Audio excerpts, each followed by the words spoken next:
welcome to another episode of The Grindbin. I'm Mike Wood. I'm Chris Hughes. And I'm Bobby Trippett. And today we end summer sequel month with 1985's Screwballs 2, Loose Screws. Bobby, get in the tub. Hey, Bobby, I got the money. Yeah, I made the team. But you're a hooker. Get that goddamn thing out of your mouth. This bookie ain't got no real coach. Hello, pizza man. We're gonna play a little game, baby. I just love fun and games. Get a little girl a little hot and horny. You could have been decent once in a while. And maybe Daddy would decide to kill himself because he couldn't get it up anymore. What a shame. Come on, just step on the gas before we get creepy. So guys, here we are at the end of summer sequel month with the most insane movie I've ever seen. Oh, yeah. This movie makes Porky's look tame. Absolutely does. No question. I think they should have subtitled it Screwballs 2, get loose screws out of there. Screwballs 2, sex crimes. Because the amount of sex crimes that are committed in this movie in the span of 10 minutes is more than Cosby could commit in a lifetime. Oh, yeah. And he tried.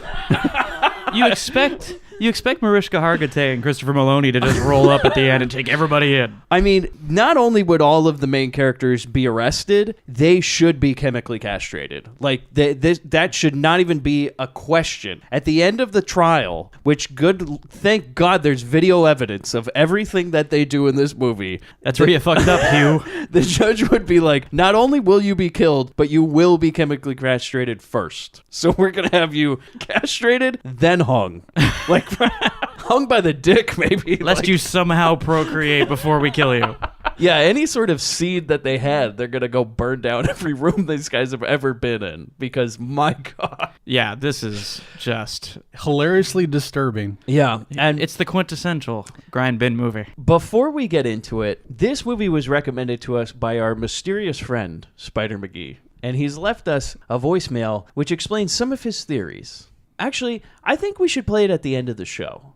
That's not a bad idea. It would be a good idea to show you he has so many weird, great theories about this movie that I think actually make a lot of sense. So we'll listen to it at the end. I like this idea, to throw to Spider McGee, Man of Mystery. Yes, so Spider, you can tell us your theories at the end of the show. Spider Corner. Make sure to stay tuned for those. Spider's Web. Because this stuff will fucking blow your mind. It makes the movie different. In a way. Yeah, for sure. Before we get into it, guys, why don't we take a listen to the trailer? School's out, except for these 4 loose screws. Special school. The College of Knowledge for Morons. Loose screws. This summer vacation became a summer school dream when they enrolled in special education and discovered learning with a special purpose. Our mission is to locate and ravage as many women on that bus as possible. Bean! Oh, you pervert! You forgot degenerate. They're loading those palookas! Let's go! Now you all know the rule, so you can all break the rule. They know a little chemistry and just what buttons to push. They'll have it all when they lose it all.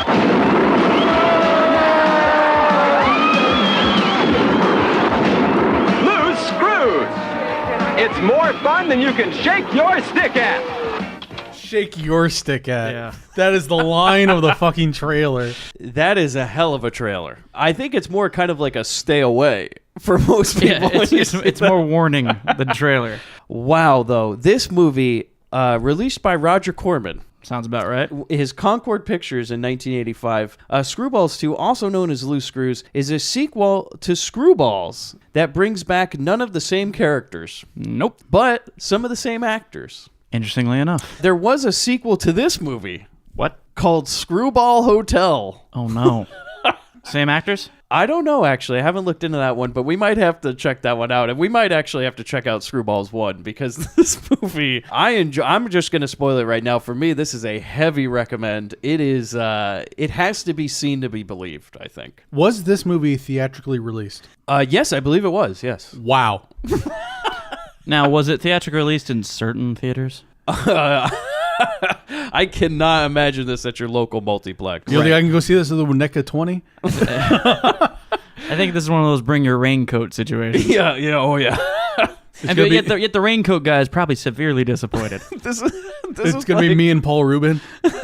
And Fred Willard. The three of you are going to share a popcorn. The only three guys who still go to those theaters, you know? It's where you find the gems. Okay, here's a weird little fact about this movie.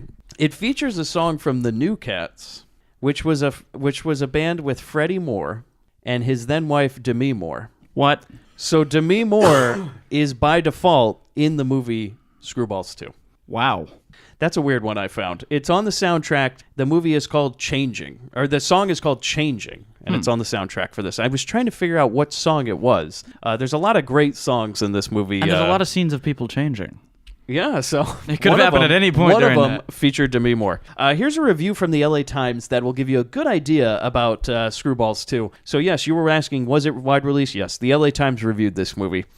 This is a direct quote. This movie is single-mindedly prurient and what the hell is this mean? Dennis Miller wrote this? Scenarist?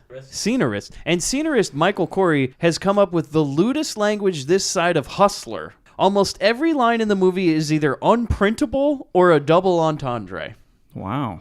Well, he's not wrong. No. I mean, that's... right on all accounts, but... But, I mean, he's not giving this film its due. There is... You got to understand what kind of movie you're watching. You literally cannot print a line from this movie, Hughes. No. Every line is a double entendre or unprintable. I'm sorry, huge erection? Could you imagine one of the main characters? even the LA Times trying to describe one scene from this movie and people just being like, I'm sorry, this is a movie and not a court case? One character name, one location. Everything is a fucking pun. Everything is a fucking double entendre. I'm proud of it. Like, I'm proud of a movie that was able to shove this many... That it just went for it? Like, it really is. Just man. Just a 5'5" dude going for a slam dunk. You know what? You try, buddy. I mean, every single line of dialogue in this movie was like rewritten to be grosser. Like, it's just not even one. I don't even think there's one line that's spoken that's just regular, like a hello. I swear to Christ, it's like Upchuck from Daria wrote a screenplay. So here we get into the crew, okay? Rafal Zelinsky, the director of this movie, born in Canada. I wonder if it's pronounced Raphael. Maybe Raphael. Born in Canada. French Now, here's people. the good one. Ready? Graduated from MIT. Oh, nice. With a degree in art and design where he concentrated on documentary film. Then he made Screwballs 2 in 1983, and the rest is history. In 1986, he made a movie called Recruits, which is the Canadian ripoff of Police Academy. 1987, a movie called Valet Girls. 1988, Screwball Hotel. This guy. Screwball Hotel is about three boys who drop out of military school. They get jobs working at a hotel, but it's about to go under. They decide to help the owner raise enough money to stay in business. They prove that sex sells by holding a, quote, Miss Purity pageant starring some of the females staying at the hotel. Good God. That's what Screwball Hotel's about. It's got a little touch of Muggsy's girls in there. Oh. It's got a little touch of everything. You think Ruth Gordon's wasn't? Well, by then she was dead. Do you think Ruth Gordon's the ghost corpse? of Ruth Gordon rattled a few chains? So then he had directed a few award-winning short films, including one called Fun, which won a special jury prize at Sundance. So he has had a hell of a career, this guy. Then he went back into the sewer with 1994's Last Resort with the two Coreys, which is a horrible, horrible, horrible version of a movie we covered on this podcast before, Private Resort. Right. Last Resort's the one that everybody gets it confused with. No. Watch Private Resort. Don't watch Last Resort. It is a fucking terrible movie. How you make a Private Resort type movie with the two Coreys and then rate it PG-13? Yeah, that doesn't goes even against work. everything you're trying to do. Yeah. Now he directs serious movies, like a black and white movie and all sorts of things. So this man... I'd like to see a serious toned black and white Screwballs too. He is one of the most fascinating people I've ever heard. Like, I really, really want to talk to him. He did do 2 episodes of Highlander, the TV series. The animated TV series or the live action one? The live action one. action. And he did an episode of Poltergeist, the Legacy. Can we get him on the show? Yeah, Let's try to get him on the show. Oh my God, I would love to talk to him. We need to have an interview with him. I'll try not to just talk to him about Highlander. Like, I've never seen a guy who, like, goes between Screwballs territory and, like, serious drama. Yeah, that's... Like, it's a bizarre combo. But Corman was hiring, you know? offering money. And what are you going to do? You know? Screw it. Screwball. Loose screw it. Guys, so guess how many writers are in this? Three. Of course. Michael Corey, only credit. Here's where we get really scary, though. Linda Shane. A woman wrote this? Not that a woman can't write this, but the subject matter. A woman wrote this movie and the first Screwballs. Now, do you think she set up the skeleton for it? She laid a lot of it down, and then these assholes Bobby, came on. She wrote this and Screwballs. Man. Both of them. And That then is- she went on to direct 1988's The Purple People Eater. I watched the shit out of that as a kid. Me too. That was great. From the lady who brought you Screwballs too. Had I Sex known. Crimes the movie. I can't believe this was co-written by a woman. I am dumbfounded. Then, here we go. Now, this is where I think you see a certain quality in this movie. Bobby, the future Grindbin All-Star that's involved in this movie? The director of Chopping Mall. Oh, yes. My man. Jim Wynorski.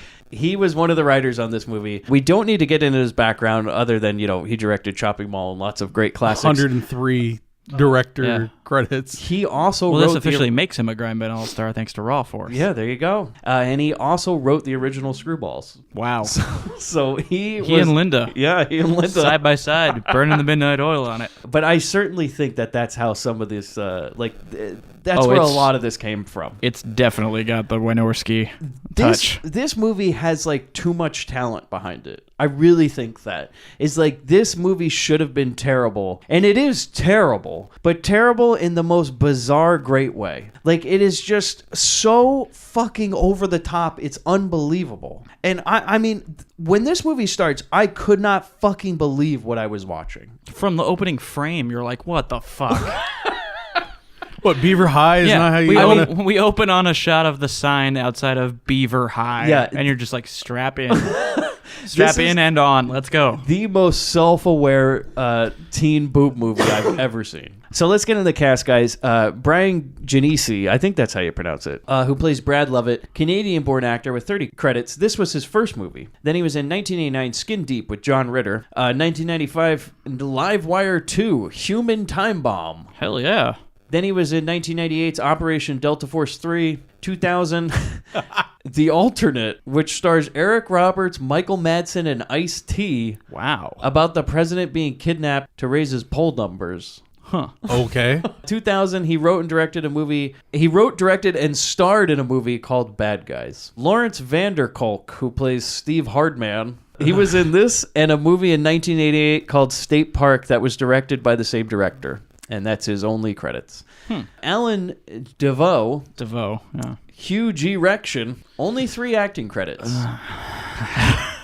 The original Screwballs, he was a character named Howie Bates, and then he was also in The Recruits. So basically his 3 movies were all made by the same guy. Wow. But he's since gone on to work in the art department for films, most recently 2009's Amelia. Oh, nice. Is this is Huge Erection the photographer, the filmographer? Yeah, he's for the the guy movie. with How could you miss Huge Erection? I didn't write down their names. Yeah, Huge Erection is, I have all that stuff. The Igor of the movie. Yeah, he's got the camera on his shoulder the whole time. Yeah. He's the nerd. He's the Donatello of these Ninja Turtles. Then we got our 4th boy here, Jason Moore and Marvin Eatmore. And that is just lazy at this point. They're trying to be creative. They're like, what about the fat guy? Marvin Eatmore. Yeah, well, listen to his name from the first Screwballs. Only 7 credits. He was in the original Screwballs as his name, Melvin Jerkovsky. Yep.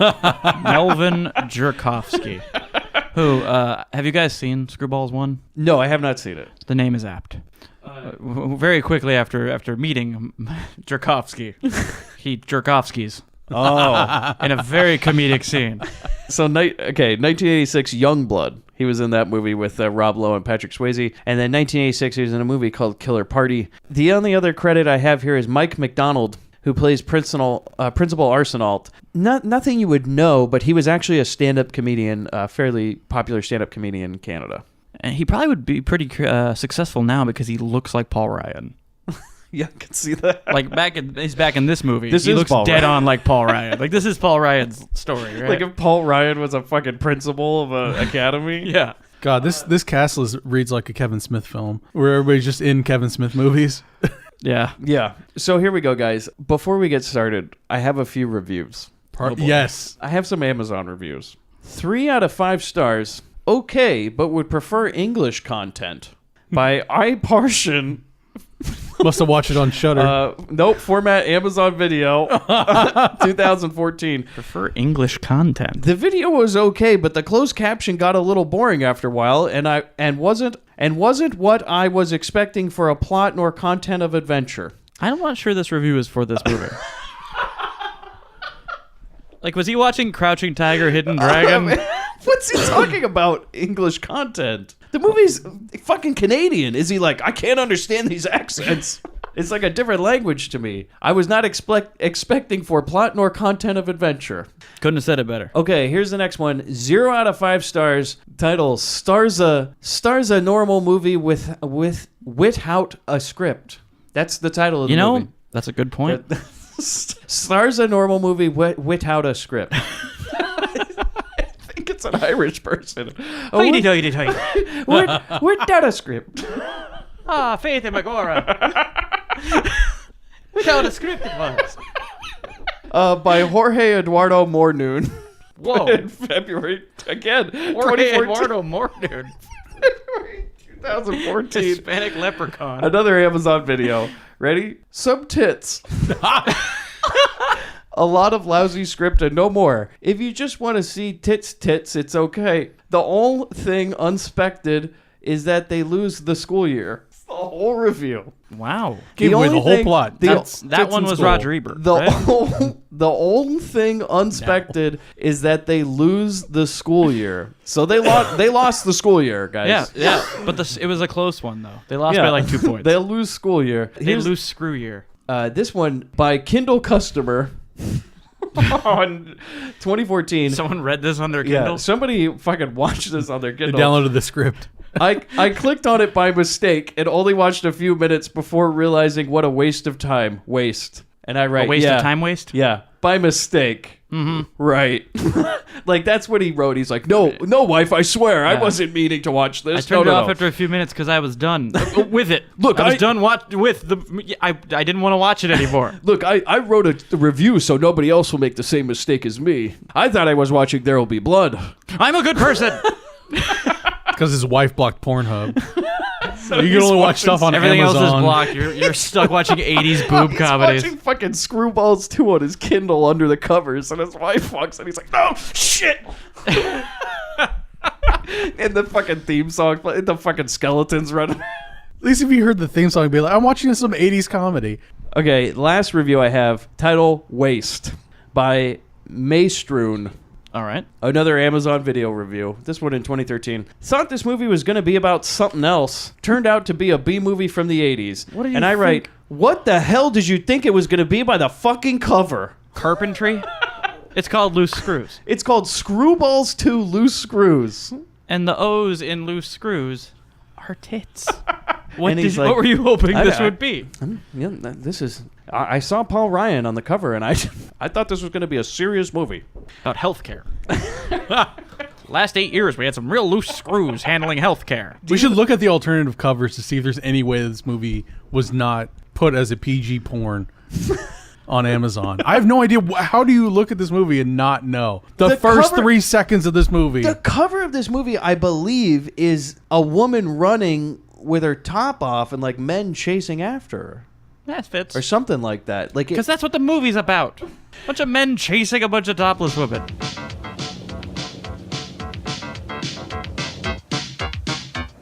So speaking of the movie, you guys hear that great 80s music that starts this movie. Which, by the way, okay, so this movie just starts on a shot of a sign that says Beaver High. Like, there's literally no fucking intro or anything. It just goes... Bam, boom, it starts like a sitcom. Yeah, it just is like get the right bass line in. like a Seinfeld episode. Like, for fuck's sake, I hope you're sitting down and ready for the movie to start. Like, that's not even a fucking logo. It just goes straight into it. It's kind of like how RoboCop just goes right into Detroit. We're like ready to do this. We're watching it. Yeah, that's how they felt about this one. Okay, then we cut to our first... Just gonna jam it in hard. Yeah, real RoboCop this movie This is pretty much RoboCop. Yeah, no, seriously. Like, because RoboCop is a satire of... all that stuff. Exactly. I think, Screwballs 2 is definitely self-aware. They know what they're doing. This is the I think I like RoboCop this. of- I like this movie better if I understand that they are sending up this kind of movie. This is a fucking RoboCop of sex movies. Of teen sex comedy. Man, if only we were around back then for the posters. The RoboCop of teen sex. And everybody at the theater like, I thought this was going to be a different movie by that poster. I didn't think there'd be breasts, naked breasts. I think that's what we're missing Screwballs 1 context, so we don't know what the people that would be carried over from Screwballs 1 to Screwballs 2 would be. Like, I saw the first one, and it was really charming. There's a guy in the theater, he's like, honey, this is not like Screwballs 1 at all. I'm very disappointed. Hey, is this that Tchaikovsky guy? Marvin Eatmore? Oh, fuck it. We cut to Brad, right? And he's sitting... Brad Lovett. Okay, Brad Lovett is sitting in a bathroom with girls on the floor. He's playing strip craps. And he just says, you lose. And they're throwing dice. It's And like I an go, alley game. I bet this is a common saying from him. Like, Oh, God. You lose. because he Game just kind of over. looks at him like, again. It's like, it's like the end of Saw. Game over. I said, I think this is like typically what these girls hear right before the final darkness. Oh, God. You know what I mean? I just can't believe that we get tits in the opening credits. Like, Frame 2. frame 2 We're of the talking movie. 10 seconds. We're not Not messing even around. 10 seconds. We know what we're here for, and we're going to give it to you. Okay. Whether you want it or not. I write, also, that's a terrifying moment to cut from. It's the last thing we hear is, you lose as a woman takes off her top, and then we just cut to a guy showing a lady how to swing a tennis racket from behind, and he just gets his hands all over the goods. Then we cut back to the bathroom, those tops come off, and I write, we are 15 seconds into the movie. Also, we opened on a sign for a high school and then cut to topless girls. I'm like, time out. Why are we establishing that these girls are not of age? Oh, yeah. Hey. Bobby, Hey, by the way. none of these questions for this movie. No. Hey, I'm just... By the way, yeah, this is Yeah. where we're going to start the descent into sex Yeah, crimes. Can I... Where the trial has begun. Count one. See, this is why I had a hard time just, like, giving in to this movie. Just, you know, just shh, let it happen. I couldn't do that. I think I really, really think that this movie is very self-aware. I think like that's the whole point of this movie Yeah. is that it is so over the top. It's just like, you want a sex comedy? We're giving it to you. You're gonna wish we hadn't. Like you come There out we of this go. movie going like, well, there will never be another movie that is this bad. Can you imagine like watching somebody watch this on an airplane? Oh my god! This would be like that story about how a woman sat next to Bill O'Reilly and opened a Playboy next door on an airplane, and he's like, "I like the articles." There's really good articles in there. Yeah, that's a girl who locked herself in the bathroom. Well, O'Reilly got the wrong idea. He's like, oh, Mile High, I see. So then Dear Penthouse. I'm feeling some turbulence right underneath my tray. If you know what I mean. Yeah, the tray keeps popping up. Can't seem to keep this down. Boom, boom, boom, boom.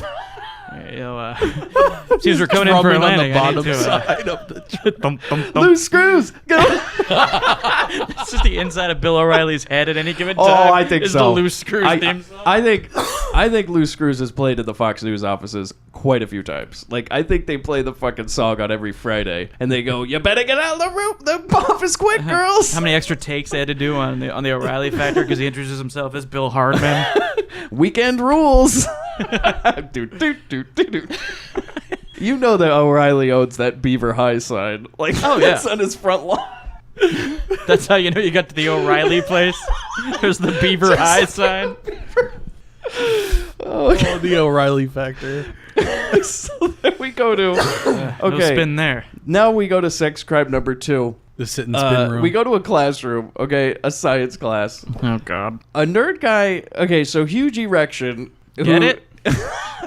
Okay, let's describe huge erection. I would describe him as the camera guy from American Beauty, but like with a birth defect. What? Like he's preemie. He's like Igor. Yeah. From like Frankenstein. Like he's like a fucking Igor. Yeah, he's this weird short guy with big glasses and the camera. And he talks like Igor. Like he's like, Yeah. yes, master. He's a creepy fucking dude, man. It's like you get the feeling that he grows up to be that Cenobite from Hellraiser 3 that has the camera in his head. Yes, for sure. Do you see what you did to me? If you don't think that Hugh Rection found that Hellraiser box at one point in his life, Oh, yeah. I want to see the Screwballs movie where the three of these guys find that Hellraiser box. I think that they might beat the Hellraiser. It is like not- I really do think that the Cenobites have. It is not dicks that call to us. They don't stand a fucking chance with these guys. No. Like, you get the feel that Pinhead is like, that's fucked up. And then they just go back into the wall. Yeah. Everything closes, but the chains go back up. That would be Hellraiser, the final dimension. You've been doing what? The Screwballs cast shows up. This is inappropriate, even for hell. So then we get, so Hugh Rection has rigged a skateboard with a fucking giant VHS camera, like a JVC family VHS camera from the 80s, on a skateboard to film up a girl's skirt. You know, he's like if Rick Moranis from Honey, I Shrunk the Kids was a rapist. Definitely. By the way, that this fucking contraption, so he has a remote control skateboard with a giant VHS camera on it. It's loud. Yes. There's no stealth. It's like, and it goes right under a girl's skirt and films the underwear. And I'm just like, this is very fucking obvious, very loud, and you are very fucking going to jail. This is an underage girl. All right, okay. Now let's get to the point of this guy. Because they're high schoolers. We are 30 seconds into the movie. Yep. And there all have of this been has happened. 3 sex crimes already committed. We got to keep a tally. Then we go to cheerleaders. A guy on a school roof, this is Marvin Eatmore, with binoculars, watches them. They're doing their dance, and he's being a fat guy in an 80s comedy, so he's just spilling food out everywhere. He has a shirt on. He's eating snacks, and he has a shirt that says, I eat anything. Just in case you didn't get the gimmick. Yeah. And then the cheerleaders notice, do a special dance for him, and then moon him, and their underwear says, eat shit. That's fun. And I write, this apparently happens so much they need to coordinate the panties. Like, this is such a recurring thing for them that they needed to set this up and be like, we're finally going to get them. This ought to show that guy. And then I write, this is 1 minute into the movie. All of this has happened in 1 minute. Then we go to the principal, which I write as depressed Bill Murray. Sounds like he is literally about to hang himself. Principal Hardbutt. He gets on. That probably was his name. No, that was his name. Of course it was. Like, this looks like Bill Murray from Rushmore.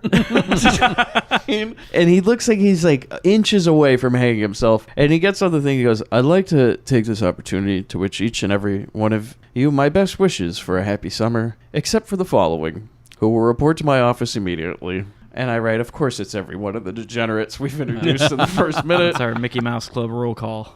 Brad Lovett, Steve Hardman, Hugh G. Rection, and Marvin Eatmore. And then all the kids rush out of class except the sex offenders, which I'm going to call the sex crime crew. I like it. We go to the principal's office, and Bill Murray apparently tells us that these guys keep failing the 12th grade, and this is where I wrote, so they are actually sex criminals. They are no longer under the age of 18, and I can guarantee most of these girls aren't. They are 21 years old At the if youngest. they've failed 3 times. Yeah. If they're on the fourth go around, they got to be 21. These guys are definitely buying booze for the girls. You know what I mean? Oh, yeah. We are 2 minutes into the movie. This Loose just got screws. twice as fucked up. But while he's berating them, they just stare at this attractive office lady putting her leg up on a desk, and they can't even, these guys are such sex criminals. I guess they have never heard of masturbation or anything. They are just so fucking pent up that they are about to explode. And every day at this school is just a Van Halen video. Boys will be boys. Yep. And the principal says he's sending them to the College of Knowledge for Morons. Yeah. Coxwell Academy. Coxswell. Coxwell Academy. And loose screws. But wasn't it a special ed? They're like special school or something like that. Yeah. Cut to, they don't give a fuck anymore. They're just in the car and they're in their convertible. Why not, right? And this theme song is amazing. It is so fucking good. The music in this movie is great. You gonna drop a little in here? Oh yeah, it's been playing in the beginning and the end of this episode. Good. Special school, a college of knowledge for morons. Boys wanna play, girls wanna dance. Maybe it's time for a new romance. Now we are loose screws breaking away. And I write at this point, I'm enjoying this movie very much. I can't believe what I'm seeing. I mean, it's just so fucking over the top. And it's just gag after gag after gag, one after another. We're not able to catch our breath. No, not at all. So we're cruising in our convertibles. And they pull up alongside. First of all, we're driving over the same stretch of road like 12 times. Yeah. Like they Like found that road was one, not very long, Yeah. and they just kept repeating it. They found the one road in Canada they could film on. And what they do is they pull up alongside another convertible full of attractive ladies. And one of the fellas, did you guys write down which one it was? Oh, it's Brad It's Brad. Brad has a T-shirt on that says "Trade me?" with a question mark. Question. And he stands up and he shows the shirt to the girls. And this first car, the girl who stands up is apparently not to his liking. Okay, so the girl who stands up is just a regular girl with a pillow shoved down her shirt to make her look. There's a skinny like- girl playing a fat girl. It's like, okay. And Brad's like, ooh, and sits back down. Then there's another car that pulls up. We try this again. And there's a girl with a shirt that says sure. And man, the chances. I mean, that's astronomical. They trade shirts. He knew one day it was going to work. Of course. I honestly, guys, I feel like this is just Mr. Crown the movie. Like This is for no reason. This is definitely just like how he remembers high school. It's just like best 3 years of my life. This is another Mr. Crown private screening. Yes. Oh God. The smoky room with the projector. This was his whole movie that somehow got released in the theaters. He Mr. goes, Crown leaks. you got to make one for them and then one for you. That's right. Loose Screws was the one for me. This is one of my proudest achievements. This movie, could you imagine people going to see this in the theaters and just like, I imagine walkouts. Apparently not. You couldn't have brought a date to this Someone movie and walked out of this. lasted. If I had brought my wife to this movie, it would have been just like fucking Taxi Driver when he brings her to a porno. You'd be like, Oh, yeah. she'd run out. I'd get divorced. She would divorce me. You know, if I brought her to this movie. somebody walked into the lobby just like, it was tits, but without script. Without a script. Without a script. So we go to the we go to Cox. Sorry to our Irish listeners. Yeah, that worked well for us on Psychomania with you guys. So I haven't checked our UK iTunes reviews, but There's I'm nothing sure to it's a check. 1-star. God, I can only imagine. So we go to Coxwell Academy, and they walk around these empty halls, right? And then a bus pulls up, and they all get behind a corner, and Brad says, our mission, if we choose to accept it, is to locate and ravage as many women on that bus as possible. And I go, yep, Yep, the we sex got- crime crew. We got a plot. There it is, right there. I thought when I got sent to that boarding school it was going to be bad, but let me tell you something. I was hot as a board the whole time I was there. Oh. Do you think that's what Mr. Crown does? And he goes, like a field trip bus pulls up to the Crown International offices, and he goes, all right, boys, on mission if you choose to accept it. Yes. Do you think this is just the Mr. Crown biography picture like this? Yes. You picked a good day to start, intern. It's like Howard Stern's private parts. Yeah. Like the reveal at the end is that Mr. Crown is huge erection. Oh, yeah. That like huge erection grows up to become Mr. Crown. He kind of like always fancied himself more of a hard man, but but not really. It's like, they got to do it like the musician biopics where he's about to take the stage and then thinks back. It's just like, before I do this, before my debut movie. they arrive at the new school, right? They're going to ravage all these girls. Yep, they're gonna get raping. And wow.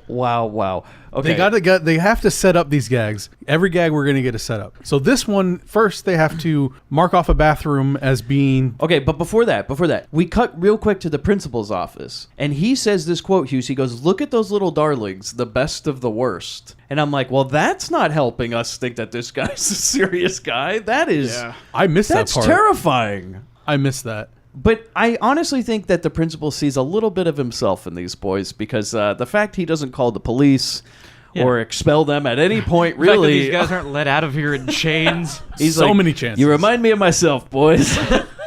You got so much potential. Oh, the old doctor gag. We gotta cover this dumbass strut we do when we first get there too. Because they all walk down the hallway and then they stop and go, wait a minute. And then they put on sunglasses and they do the walk down the hallway again. They're like, yeah. And the song that was playing starts the fuck over when they put the sunglasses Really? on. Yeah. Oh my god, there's so much subtlety, quote unquote subtlety to this movie. There's like little bits that you're gonna miss that you have to rewatch. It's like an Arrested Development episode. You know, it's better the second time you watch it. So we were getting to the setup stuff here. So they're gonna set up this part where they're gonna set up a bathroom. We don't know why, but it's gonna be exam room. But it was a ladies' bathroom, right? Yeah, and they cover that up. Man, talk about fucking long con with these guys. Yeah. Like, oh, they're 10 steps ahead. Fucking insane. Long con. They have 70 minutes of con. So they have the first bathroom set up, and they go to the next one. It's going to be an actual medical room. They have white coats and everything. The leader of the group walks out to the group of new bus. So Brad walks out to the bus and says, okay, all the men go through the other door and take off all your clothes into that thing and then stand and wait. Wait in the exam room for the Wait medical. in the exam room for the medical exam. And then all the women just follow me. Yeah, and he says, yeah, they're all going to have to take a medical exam. He specifies that freshmen all have to. And we... Did he? Yeah, just the youngest ones. He doesn't say the line, but he says freshmen have to take a medical exam.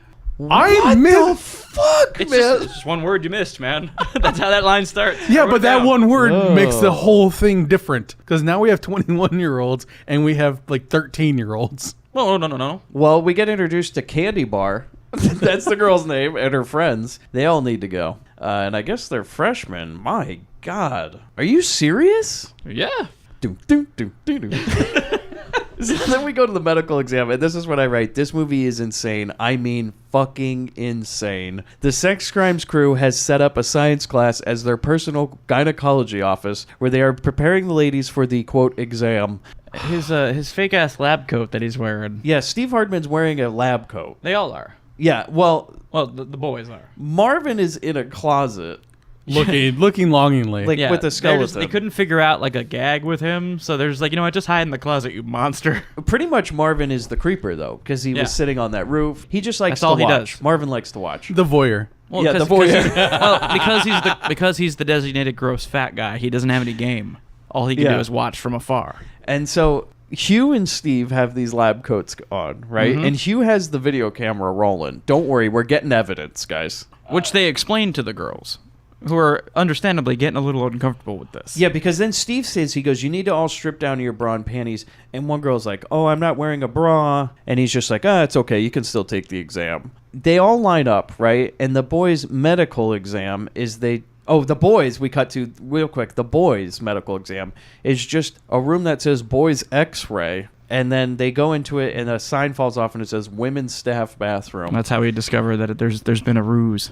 Yeah. And these guys are like, this really looks like a ladies' bathroom, but and they start stripping. Yeah. Apparently they all get down for an x-ray. Okay. All together, like shoulder to shoulder. Yeah, This hip is to not hip. the first time. This is not the only time in this movie that it looks like it's gonna go into a different genre. You're like, wait a minute. But they made sure not to show any male dong. I'm pretty sure. We're not here for that. I'm pretty sure that after this scene, you never see any of those male students again. Oh no, because I'm sure they got arrested. Like, these guys, man, they got the game going. They got the con game going. They're like, step one, eliminate every man from the school. Eliminate your competition, boys. These guys are Terminators. this is class of 1999, man. They're. Oh my God, if Hugh was like a fucking, is one of those liquid metal. Oh God, Wolfie's just boy. fine. So we go to the back to the Sex Crimes crew, and they've already committed various sex crimes by examining these women in their bra and measuring their boobs. And one girl has no bra on at all, and Hugh We're video X-raying. Hugh literally has the lens up like on her. Yeah, like yes. It really is. Jesus Christ! And she Like Michael Bay doesn't get this pervy. she even asks him. She goes, "Why does he have a video camera?" And Steve goes, "Well, I mean, at this point, you need evidence." But Steve goes, "You know, video dating? Well, this is video X-ray," Makes sense. and they all buy it. sure. Yes. They're freshmen. And I write, "What does that even mean?" He's a doctor. They just trust what he's saying. And It's then, all right. During this whole exam stuff, they're actually treating it as a test. Like, don't worry, you'll still be able to pass. Yeah. Like, not a physical exam, but this is going to be a test. yeah. It's Thank makes God no we- sense. Well, because the word exam. Yeah, I Thank know. God we didn't get to the point where he goes, "All right, close your eyes and open your mouth," Yeah, this is. because you knew that was coming next. Time for the dudes. suck test. I'm gonna take I'd your have- temperature. I would have left this show. I'd have been done. Gotta take your temperature He'd be like, vaginally. remember there was a fourth guy for a little while? So Marvin then ruins this whole prank because so like apparently there's a skeleton in the closet, hint hint, that scares him, and he runs out, and the girl without a bra says, "Hey, they aren't doctors." She figured it out. And I write, so this is what threw you off? The guy with the skeleton in the closet? Like, nothing else? Not the fact that you're not in any sort of, like, actual medical room? That you're just it really takes an obese man running out of the room like Leatherface. Oh, no, they're not doctors. Oh, shit. Wait, I don't think this guy's a butcher. So, I mean, these people are really the dumbest of the dumb. Mm-hmm. So, I mean, maybe. But I love this part. Now, did you guys notice this? I watched this again today. So I'd be ready for Oh, this really? movie. Did you? Yes, I did. Did you notice this part? Is Steve gives her the skeleton. Yeah. When she says, these guys aren't doctors, and he goes, no, but he was. When he hands her the skeleton, which I was like, I did not catch that the first time, but that is a great little gag. Then she just kind of runs around the school with the skeleton. Just takes off down the hallway, nude with a skeleton. Just going, eh. Then we go back to the sex crime crew leaves. They're like, oh, time to leave the scene of a crime, like we've done many times before. Don't leave any fingerprints. DNA doesn't exist. And then they just run out. Coxwell rules. Could you imagine if Cold Case Files ever did an episode on Screwballs? Oh, God. Can you imagine them if they ever, like, blacklit the walls? The amount of semen found at Coxwell Academy. So then the sex crime crew, they leave the scene of the crime, and then some staff lady walks into the bathroom to see all those naked boys, and they all go to jail because that's it. They get taken away in chains. We will never see them again because they're all standing naked, covering their junks. Then the principal catches the SCC, the sex crime crew. Ryan. Yeah, Principal Paul Ryan, and he comes in and he's like, "Have you guys heard about my new tax plan?" He's mad at them. I'm not gonna tell you about it, but it's gonna work. He goes, I'm really mad at you, but I haven't called the police or anything. Boys will be boys, I guess, but they are actually men, so. Didn't he, like, the girl with the skeleton runs by that shot, and he goes, like, are you guys responsible for that cute couple? Yes. Yeah. I legitimately laughed at that. I'm not expecting these things. I don't expect this movie to call out itself, but it continually does. Yeah, it's very self-aware. There's a lot of winking at the camera. Then this attractive French teacher walks in. Oh, yes. Okay. Ms. Mona Lot. Ms. Mona Lot. And Austin Powers wasn't this bad about this. Oh, my God. He tells the boys, he's like, don't move an inch. And Marvin says, I've already moved 9. Bam! Swish. Yeah, that's where Warnowski's getting into this movie. Oh, that's Warnowski, 100%. Then they watch as the principal hits on her, and like, okay, so she's just like, oh, I'm here to look at my box, and he's Can like, you show me my box? And Some slots are smaller than others. Do they serve a box lunch? Yeah. That is legitimately funny. If you want to hear that line, that was from, I don't know, episode 4 or something for Chatterbox. Oh, God. What a reference to a past episode. Yep. One that we wish was forgotten. I enjoyed that movie. That movie was bizarre. Wow. I think I have that movie. I go back through my stuff. I'm pretty sure I've got it. It's not worth watching. It's not Shut good. up. I recommend. No, I've seen it. It's bad. Yeah, it's real bad. It's real bad. But those, yeah. So we get this whole double entendre, and the principal himself is showing the boys he used to be one of them. No shit. So Mona Lot leaves, and then he tells the sex crime crew, he's like, all right, I'm going to overlook it this one time. And I go, but seriously, why? Like, just get rid of him now. I mean, Have them arrested. The crime they have committed is serious. You owe that to the freshmen of this school. Like, they already got rid of all the other boys. Like, this is an all-girl school now. Could you see him going to the police? They're like, okay, so what's the report? Well, officer, and then just see him describing this, and they go, oh, I think we need to fast track this one. No, what you do is you cut to a clock, it moves 1 minute, just tick, and then you just see the guys getting thrown in the paddy wagon. Like, maybe you just see the town square and a hanging. So, but we go to the dorms, right? And the girls and the guys go to their respective dorm. And then Steve complains to Brad about where all the luscious babes are. And I was like, didn't you just see like 10 girls naked? I mean, what more? What the fuck are you talking about? Like, you saw all the talent that's going to be available at this school year. Maybe he's hoping for women who are actually over 18. Maybe He's that's like, what a luscious Brad, babe is. where are the other girls? I've already seen the whole freshman class naked. Where are the others? And he's just like, I don't know what to do, Steve. You're an animal. You're like some sort of fuck Terminator. Because was he the one that went after the French teacher? They all do. Oh, they all do. She's so worth That's the 100 plot of points. this movie. She's worth 100. Yeah, but It's a only one clean gets 100. close. As it said, a clean 100. Yeah, clean 100. Steve's the shower guy. Okay. Okay, so then we go to the girls, right? And they light a joint, and then Miss Von Blow, Oh boy.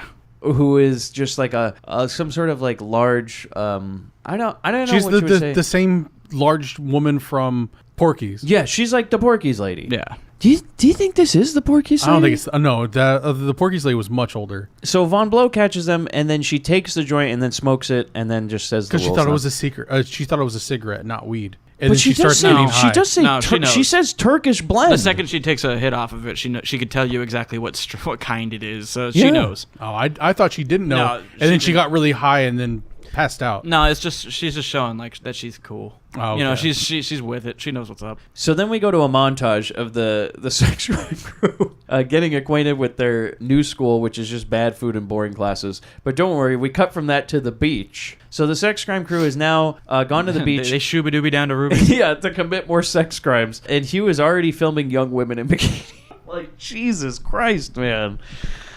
And here it comes. Brad institutes the, quote, point system. Before we get to that, there's a line I had to write down because at one point Marvin Eatmore makes a complaint about being about he needs some food. He needs to eat more food, and I want to say that it's I want to say Hugh is the one who says, "quote Forget about food. I'm hungry for sex." Okay. And that's when we discover that Hugh is a virgin. There you go. I mean, it's not all double entendres. Sometimes we just go right into it. Yeah, like he couldn't think of a pun. Food? Fuck. I'll fuck a sandwich. I'd rather eat some sex. Mr. Food. Shit. I'll stick my dick in a hoagie. And then Brad goes, all right, calm down, guys. Let's institute a point system for this crime. 5 or 10 okay, 10 points for every girl you score with. 5 for an almost. Which is bullshit. What does an almost mean? Like she catches you? I think almost. I think Like almost, she wakes up? If we're talking, all right, if we're using the baseball analogy, we're talking oral. I think. I think that's an. I think that's an foul almost. ball. You know, if you get your foul tip into an orifice of some kind. Your foul tip, yes. You're with I me. like that one. Thank you, sir. Yeah, that's what I think it is. I think we're talking home run, third base, second base. you Okay, know? he also says 2 for a look-see. Yeah, a look-see. So you look at it, you see it. So, Which, by the way, that's just cheating on Hugh's part, right? Because he's doing a look-see the entirety of this film. you know what they should have done is they should have had like points appear above their heads, like a video game. Like, could you imagine maybe Marvin running through the locker room and it going like ding ding ding ding ding ding? Like, I know. Oh, you're remaking this movie now, huh? There's a recent film called Officer Down where he has a scene where he's going down on a woman. And they have an orgasm counter appear on the screen. Just going ding, ding, ding, ding, ding, ding. And that movie sucks.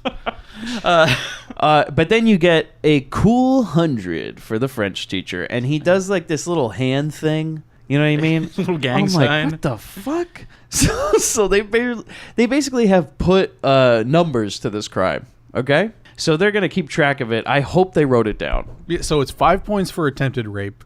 Yeah. You get 10 for rape. I think And if you yeah. rape a specific person, you get 100 points. Yeah. Yeah, and if you Basically, just, if you just- climax, it's 10 points. If you at least work toward one but don't quite get it, you get 5. We'll count that. and if you just manage to like pull down a blouse or lift up a skirt, it's only 2 points. Or if you corner, Yeah. then you get 2 points. Yeah, I think there's a lot of cornering involved. You lift a shirt against someone's will. That's 2 points. So we go to the French class, right? And Miss, what's your name? Monalot. Monolot. Mona Lot. So Monalot is teaching French, and she's telling everybody the best way to learn French is you need a good lubricated throat. Yeah, sure. Good yeah, God. not? yeah. This So then the class is over, and Steve tries to hit on her.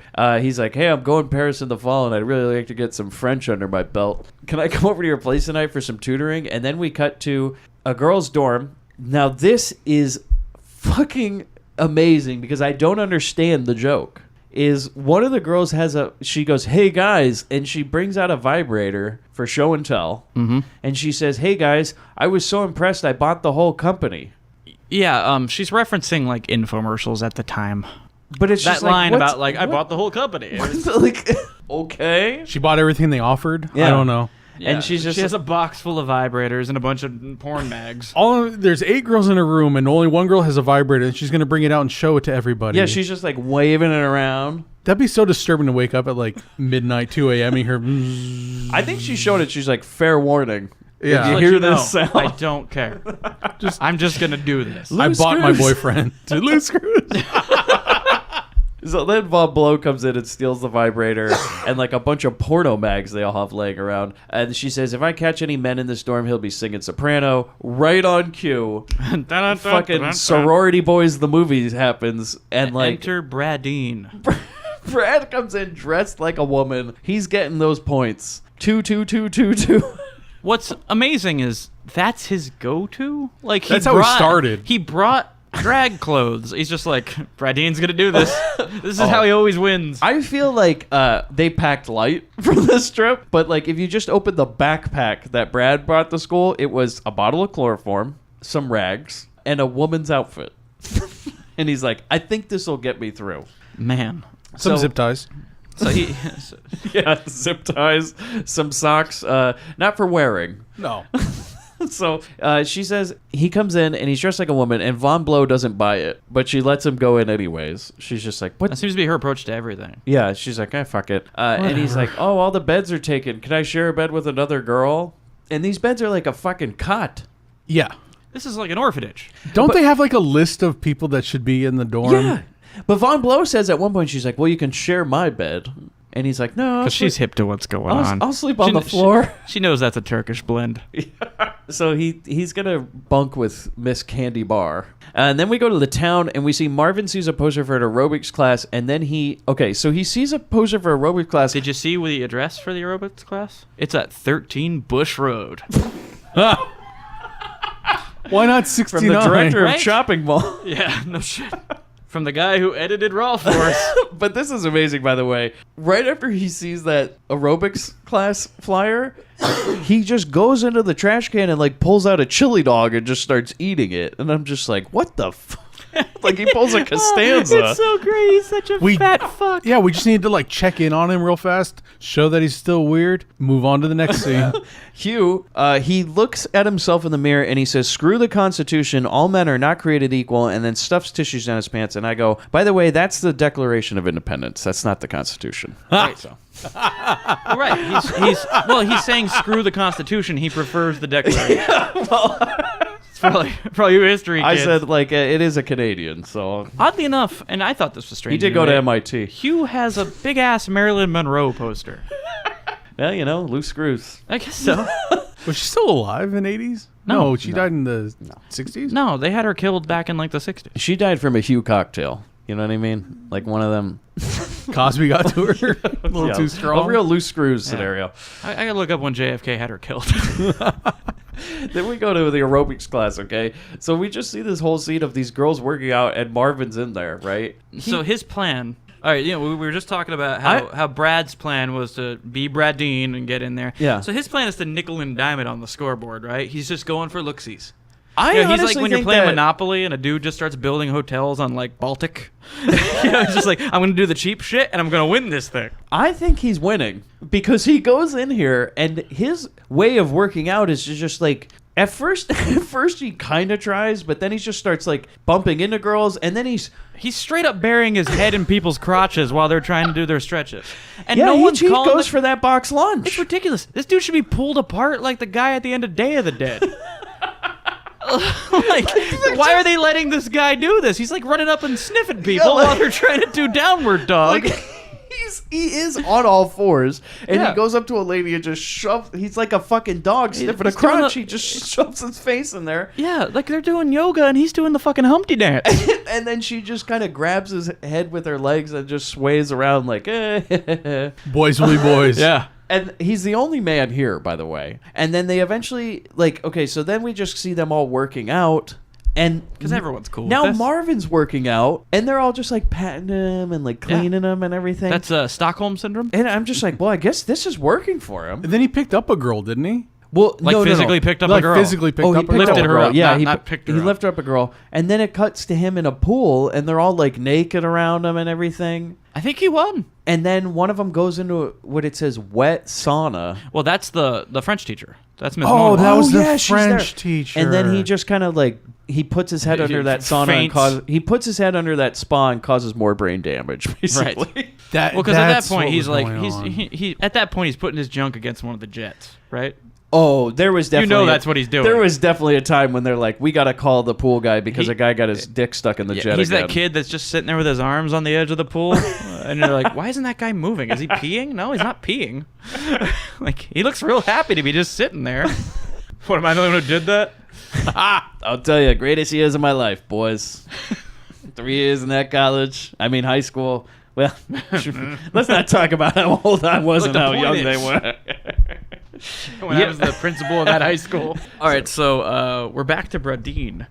No, we go to the beach. we're not. Huge erection. Huge erection, Pardon goes me. to the beach, and he walks around trying to attract women. That's right. But he's like leaking toilet paper out of his shorts. Because he's such a loser. Yeah. Because if you're a virgin, you're bad at everything. That was not me, by the way. This is that was not certainly me. not, Mr. Crown.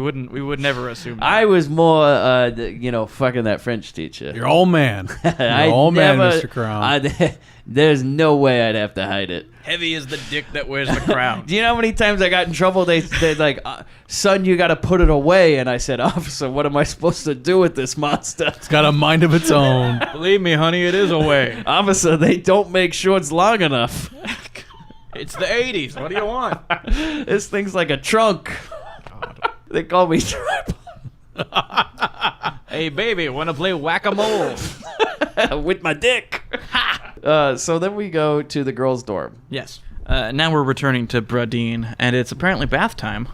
And understandably so, Brad doesn't want to do that because his cover's going to get blown. Yeah, because Miss Candy Bar comes out and she's talking to him. She's like, I have to take out my contacts and now I'm blind. And he's like, and he's just staring at her chest the whole time. Right. And then Von Blow comes out and she's like, everybody needs to take a bath. You have to take a bath. And she says, if it were up to me, everybody in the whole world would take a bath. And slaps him in the face at one point even. Yeah.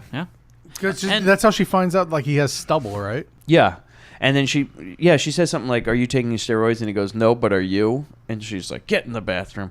Pulls him in there. And oddly enough, it seems that Blind Girl throughout all of this scene is kind of angling for some experimentation now that she's in this school. Oh, yeah. Yeah. Because she seems into Bradine. Oh, yeah. Under Very the much so. assumption that Bradine is also female. Yeah.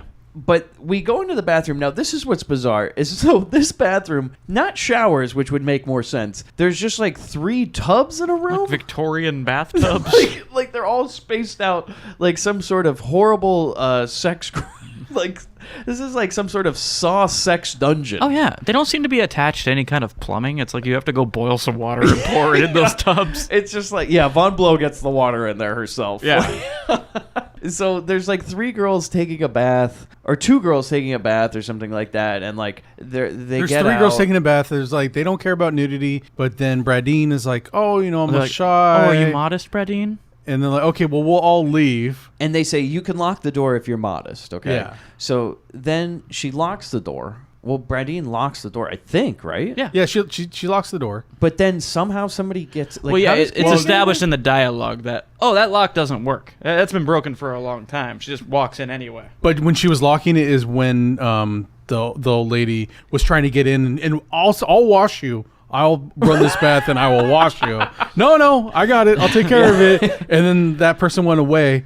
And then But Brad, Candy Bar so just walks Brad in. tries to break out of here. Right. And I'm like, just take a bath. Like, what's the big deal? Just lock the door and take a bath. Well, until we found out that the lock doesn't work. But the lock does work But his because first Von lock- Blow can't get No, in. well, he was holding it. Oh, Yeah. okay. It wasn't that it was actually locked. And Okay. yeah, when he realizes that he can't break out of there, he then does decide to just take a bath. So he takes a bath, and then Candy Bar comes in, and she's blind as a bat without her contacts, right? And can't tell Brad's a man. But she has to come in the same tub for some reason? Yeah, it's a very Hell Squad situation. Yeah, They it's can't. like- They're out of hot water. And so Only that tub has hot water. Yeah, Von Blow only made enough hot water for 3 tubs tonight. Yeah. Can I sit at in least yours? that's the story she's given Bradine. Yeah, and she gets in the tub, and they're like kind of going on for a while, and they soap each other up, and they talk about. She's just like, oh, do you know any good guys at the school or something? And he's like, oh yeah, I like this Brad guy. And she's like, can you introduce him to me? Yeah. And he's just like, yeah, I think so. And in my head, I'm like, how's that going to work? Well, she can't see right now. So. Yeah, but I mean, how's it going to work when they're outside and she has her glasses? He has to be in drag. Oh, and I then, can like, totally picture her. She's like, I think I see him over there. I'll go get him. And you got to run around the corner and change real quick. Hi. I think, Yeah, like he puts on a voice. Hi, I'm Brad. I'll see you later, Bradine. Bye, Brad.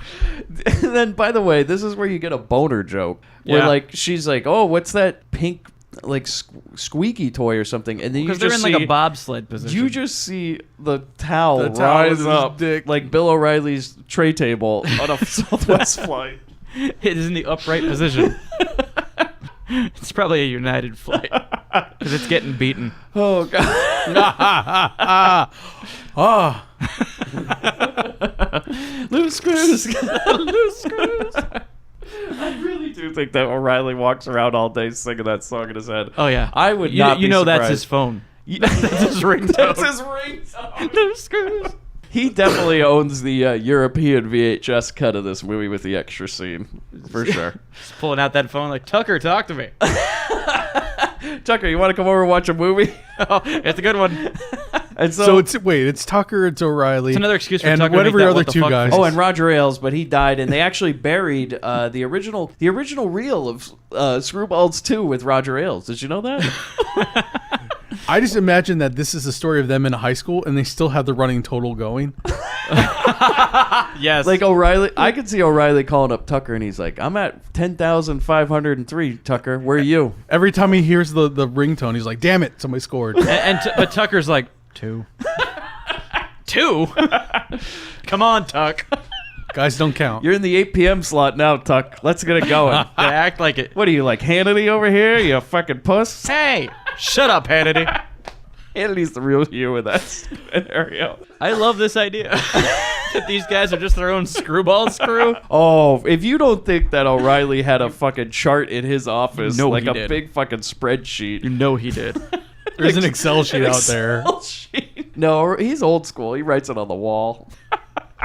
like a ledger. Yeah. God. Okay, so we're still in the tub. Okay, yeah, but basically they get out of the tub. Like they They're kind gonna of rub They're gonna rub backs, and then we get that song. I got a rubber. okay. in my wallet. We'll play some of this song. Yeah, please do. So we cut to Steve, and he's like going out, and there's this "I got a rubber in my wallet" song. Then he drives off for his French date. I've got a rubber in my wallet. One of those little whatchamacallits.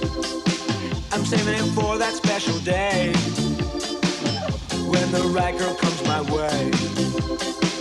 It leaves a circular impression. From all those years of compression. I've had it since I turned 13. I got an innovative machine. Circular impression, leading to a state of depression. Then we cut back to The dorm. Brad is now in bed with Candy Bar, and he's like kissing her. Yeah, they're starting to make out. Oh yeah, they're having I'm like, fun. And this is what Candy Okay. thinks he's Bradine. Yeah, and I'm like, oh, I guess this is working out. And in the corner room, there's the... Did you really hear that? No. Oh, that would have been so funny. If she just drops it on the ground at one point, it's like, oh. Oh, crap. These damn hardwood floors. That would have been a great scene if, like, in class, she dropped a vibrator, and, like, during science class, it was just going, I'm amazed they didn't go there with this movie. So they're starting to make out a bit. yeah, and then Von Blow goes into the bathroom. And she realized that there's been a man here. Yeah, just like the end of Hell Squad. And that's when I realized Von Blow's former Hell Squad. Oh, shit. That's how Do I you think pieced that this is together. Jan? I think so. I think that's what she's times are tough. She's a vet of the Hell Squad. Yeah. She's run the early missions. I could see that. That's how she knows all this stuff. They went to Turkey. Turkish blend. That's how she found the Turkish blend the first time. So then she comes out and rips Brad's wig off, and like the Screwballs song starts. They run around the room, and all the girls scream and kind of hit him with pillows. Yeah, but in they're sort more of kind of like turned on by it. Oh, they want some men dick. And It's like Candy- that. It's like that chicken lady and Foghorn Leghorn. They're just like, oh man. And Candy doesn't care. She's just like, No, they "Oh, kiss." Whatever. He I'll goes, see you later. He says, "You still want to meet Brad?" She's like, "Yeah." He goes, "You just did." He kisses her. And he runs out. And she's everyone's like- "You go, Poochie. You're the coolest." And she's just like, all right, yeah, sounds great. Okay. Everyone's happy. There's Everyone's no cheering for him. trust me. There's no conflicts or consequences in this movie. No, nothing happens. This guy snuck in here and looked at all of us naked. Loose to feel on one screws. of us and then took off. Loose screws. So we go to the French lesson, right? And Steve comes over with flowers and everything, and then the teacher's in the shower. Uh-oh. Oh God. A new crime to commit. Steve takes that as an invitation. She says something in French, and he's like, Come help Okay, me? Yeah. before that, he just automatically starts taking his clothes off. Like, before she Yeah. even says anything, he goes upstairs, stands by plan the is bathroom. to surprise her naked. Yeah. Like, all right, Okay. that's, So- I don't think this is gonna go well. So even though your she, teacher. even though she's clearly of age, he's still going to commit a sex crime because her roommate or somebody, like, who the hell? Yeah, wherever they were living, Like, this lady, this lady like, goes- "You're the student." Yeah, she's upstairs taking a shower, and he's like, "Oh, okay," and goes right upstairs, just starts derobing. You know, he's getting undressed, and then she says something. She's like, "Oh, blah blah blah," from the shower, and he pulls out the French book, and he's like, "I knew it."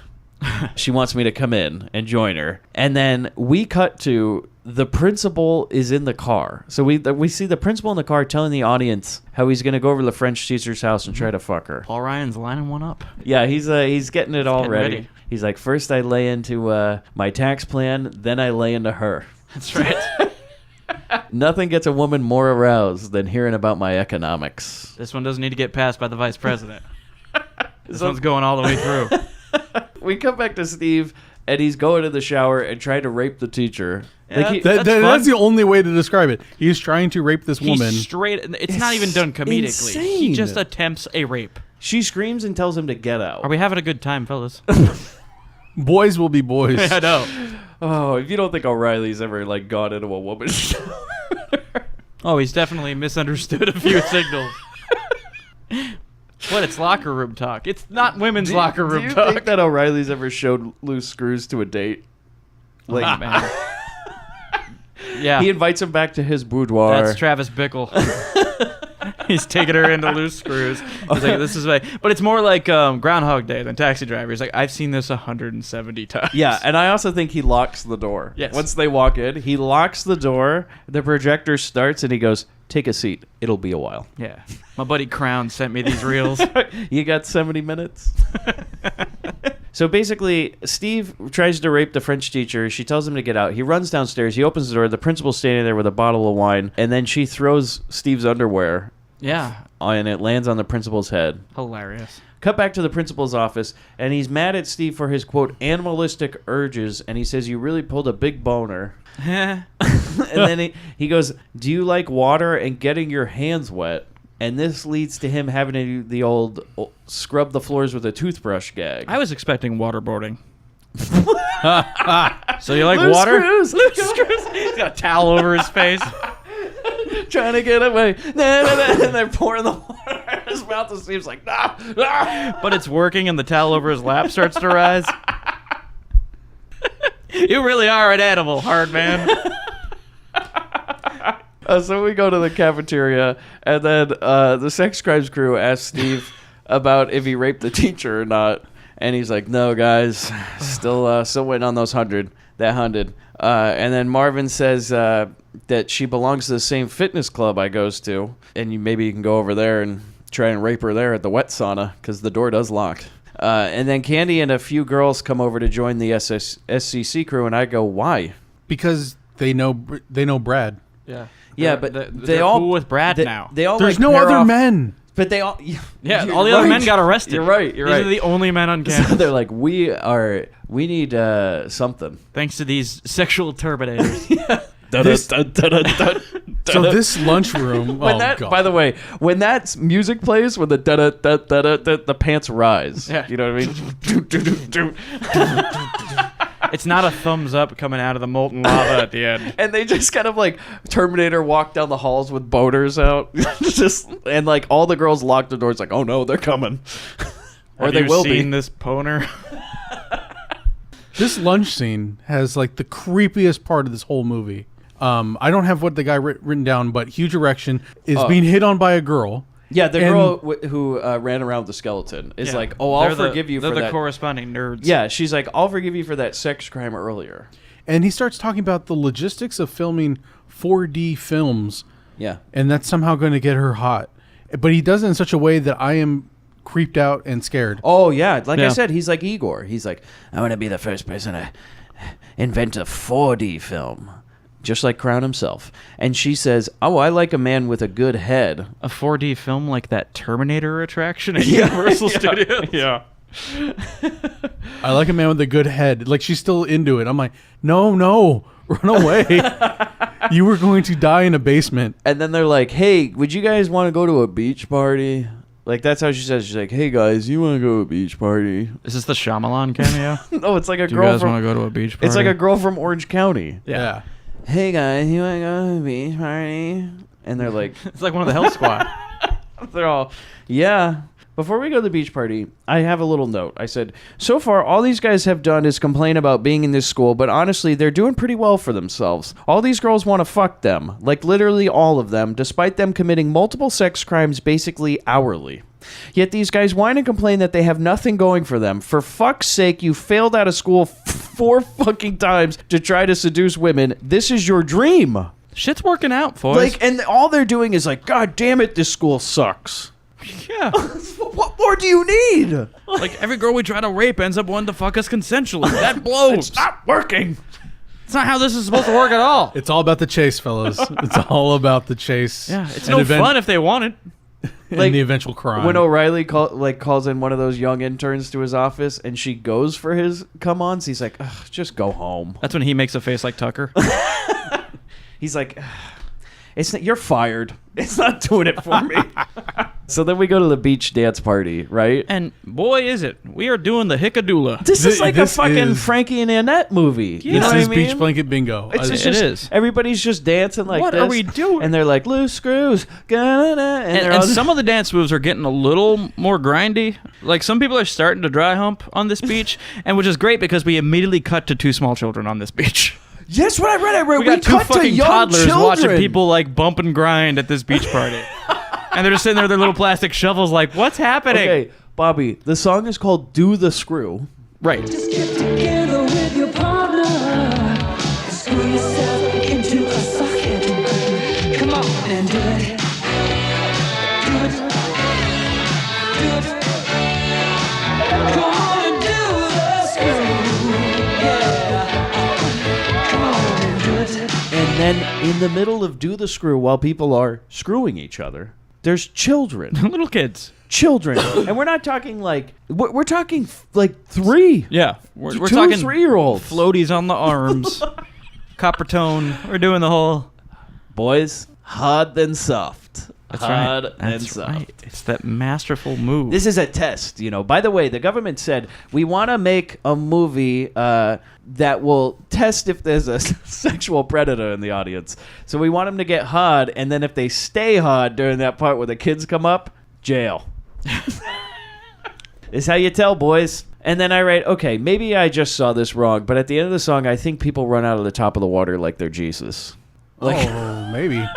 like I'm pretty sure the song ends and they just run like they fucking run on top of the water. like Scorchy running into the lake. yeah, they do. But they run on top of the water like they're Jesus, like a sexual Jesus. Wow. Like Your own sexual he's Jesus? like, you got any boards you can put me up for the night? You know, Ging, ging. Now that's what they need. Talk to about do. hung on a cross. Oh my God, I got it, guys. Screwballs 4 Bible times. Whoa.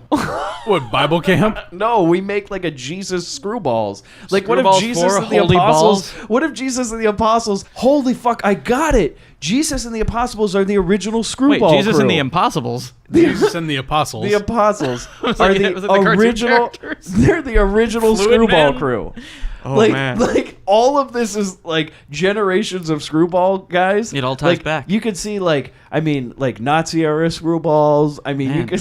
Tom Hanks is going to unravel this whole thing. I see it as the Bible is the rule set of the point system, so you can only score points if it is a woman. And you have to be naked. You can't wear cloth. Yeah, you can't eat pork. Can't eat pork. If you know what I mean. Or shellfish. That was supposed to be a hint. You know what I mean? We're not- No we're- clams. Yeah. Not eating any shrimp. Jesus was the original Screwball. Like he was Wow. the original. He was the original Brad. What's going to be amazing is someone listening to this is going to get pissed. They've listened to everything so far. This is where the line got crossed. No sex on Sunday. No points will be scored because that's God's day in football. That's right. No, because you don't understand. On the 8th day, God said, "Let there be screw." And like, Jesus, my son, I would love you to institute a point system. Wow. That book never got written. No. Like, you've heard of the Dead Sea Scrolls? Or it did get written and King James tore it out. That was definitely a King James admission. He was like, you know? whoa.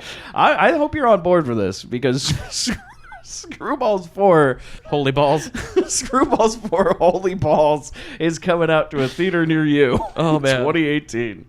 The second coming of Crowd. Wait, but how do you think that Screwballs Holy Balls ends? With a resurrection. Like you just And definitely a revelation. just loose screws giving away, and you just see like And the principal is the devil. yeah, the Principal Ardmore is actually just like he was the fucking Roman. Honestly, it ends the same way this movie does. We'll get to that. Yeah, you know what? That's my theory. So, the SCC crew and the girls are having a weenie roast, and one girl says it's not big enough to get in her mouth or something. It's like, Jesus. Oh. We're going to try. And Brad says, I've spent a lot of time in the water lately, and Candy says, yeah, whenever I get near you, I get wet. Nice. She's got SEC game. So then I write just, wow. Then they basically go off and fuck while Steve and Tracy, and I wrote, that's a new name to me. Go skinny dipping. Then we go to Coxwell Hallway. Principal is showing people the statue of Mr. Coxwell and saying shit nobody cares about. And then Steve, we cut to him still cleaning the floors with a toothbrush. And I write, I never understand the toothbrush gag. It's just really difficult to do. It's just stupid. It's just like It's, you know, that they do that in military movies yeah, it's like sometimes too. It's peeling just- potatoes. It's like being on KP. yeah, but peeling potatoes actually like serves a purpose. How many fucking potatoes do you think they have to eat? Well, I don't know, but I mean somebody's got to peel them. But as far as like Cleaning with the toothbrush thing, It doesn't make sense. What it means is that the fucking Jim Wynorski watched Full Metal Jacket.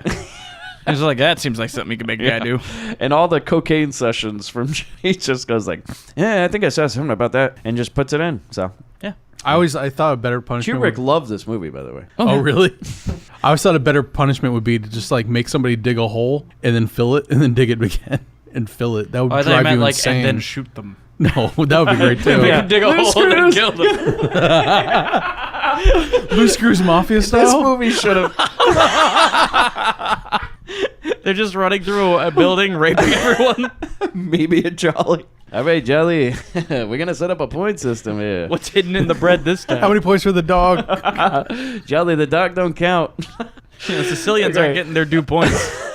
So he starts talking. Okay, so basically, like Steve starts talking innuendos with some sort of tennis teacher lady about stroking it and keeping it tight. You know how they talk in this world. It's a real Clarence Carter Tighter the song. better. Yeah, and then we go to tennis court, and more innuendos are poured on, and then we cut to them fucking in the woods, right? Off to the side of a golf course. Golf course. They're in the rough green. This is incredible. This fucking scene. This is one of the worst jokes I've ever seen in my life, but I laughed so hard at how bad it was. We see an old man hitting a golf ball, okay? And he hits it into the woods, and of course, it comes right between Steve's legs, okay? Golfus interruptus. And then the lady on top of him's like, "Oh, I gotta go. Somebody's coming." And Steve's like, "Yeah, somebody's coming."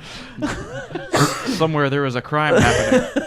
But he like is. Hey, still... she was willing. Of all Yeah. of the women in this movie, Actually, this is the one time a crime wasn't committed. We're about to actually get consensual sex in this movie. and Other it gets than the ruined. crime of adultery.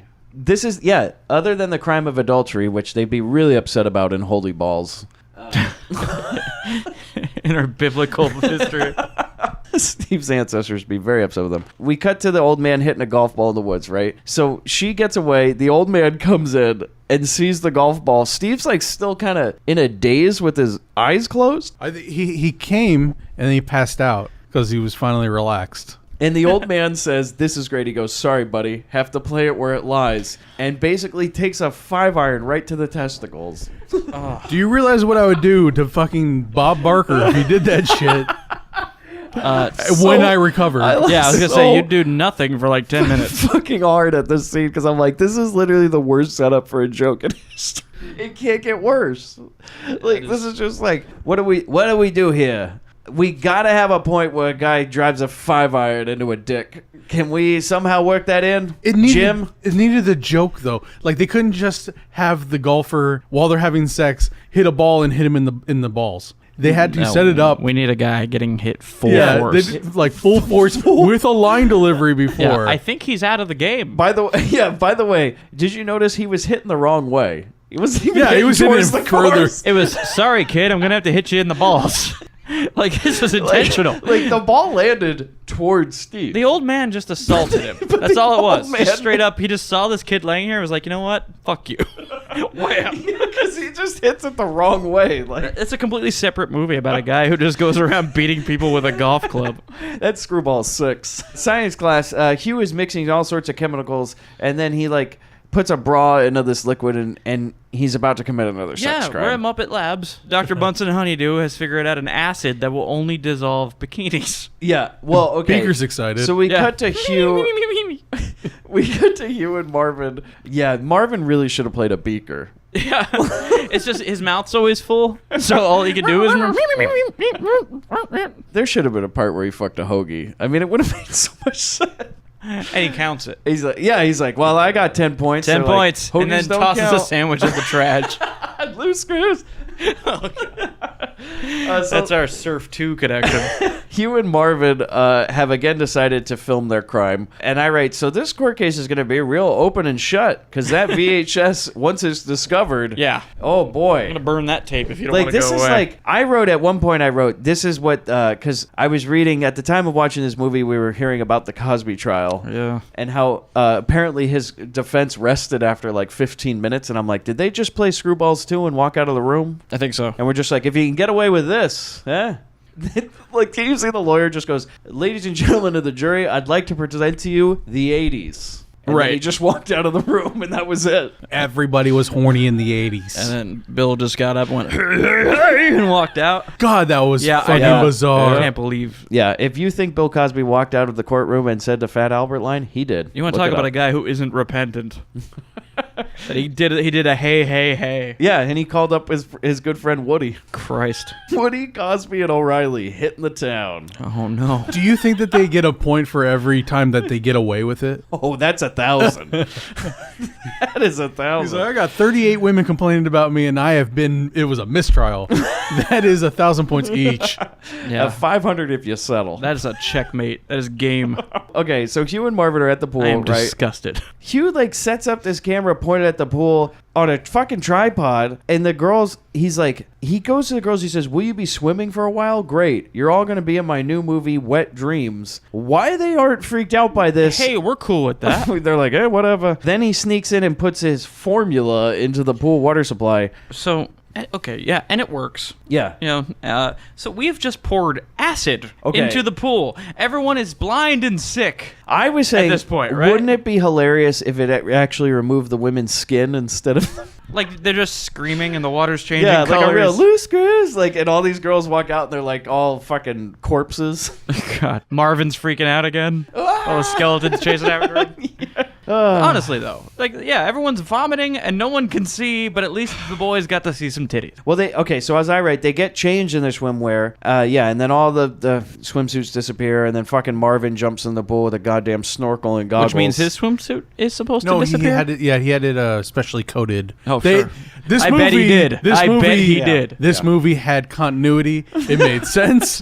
They put a lot of time into it. They cared. Okay, They cared. Then the principal shows. By the Paul way, the Ryan girls don't shows even up to care. do his laps. The girls Nobody don't cares care. that they're naked. They just go like, "Hey, your swimsuit's missing." They're like, "Hey, yours too." Freshman, right?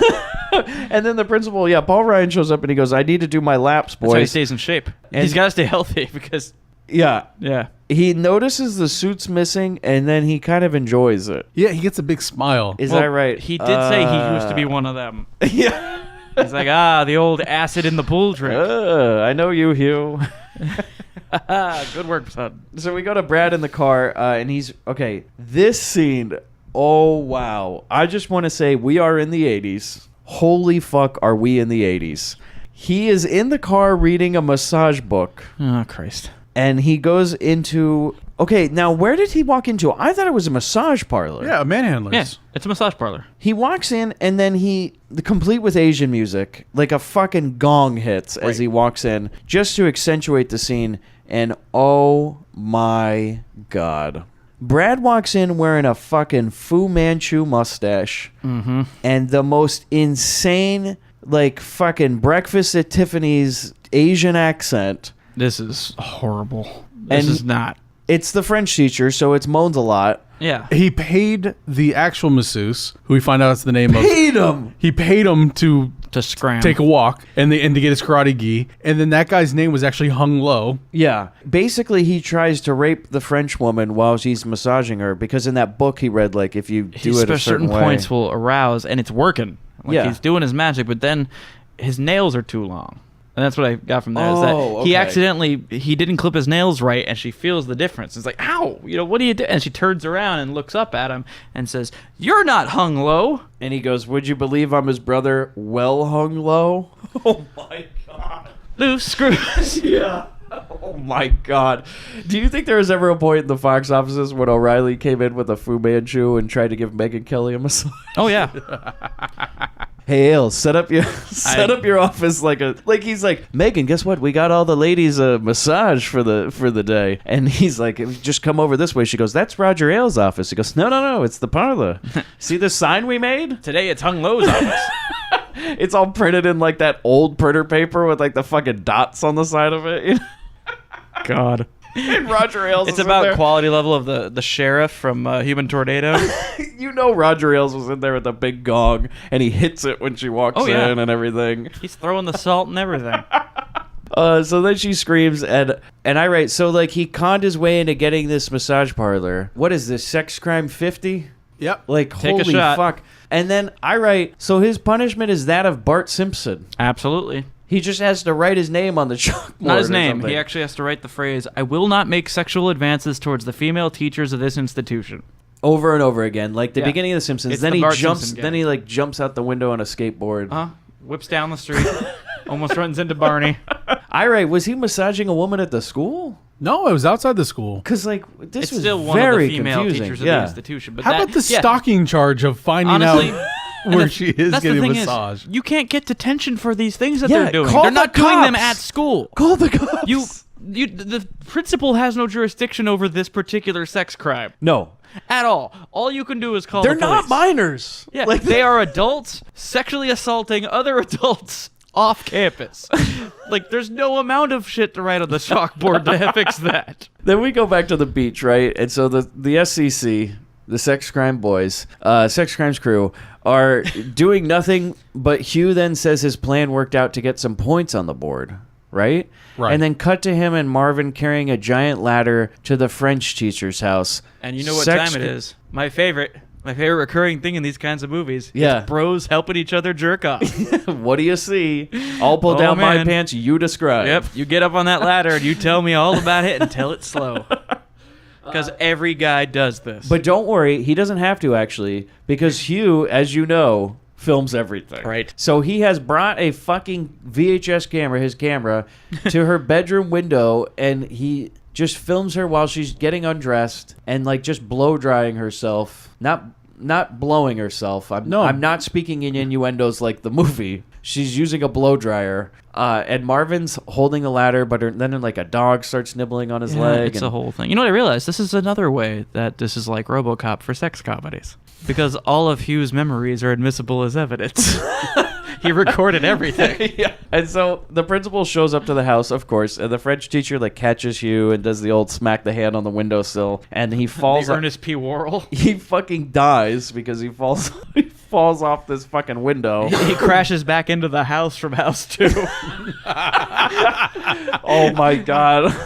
Lands next to the puppy pillar. Do you think that was the puppy pillar biting the leg? It had to be. It loves it. You know it was.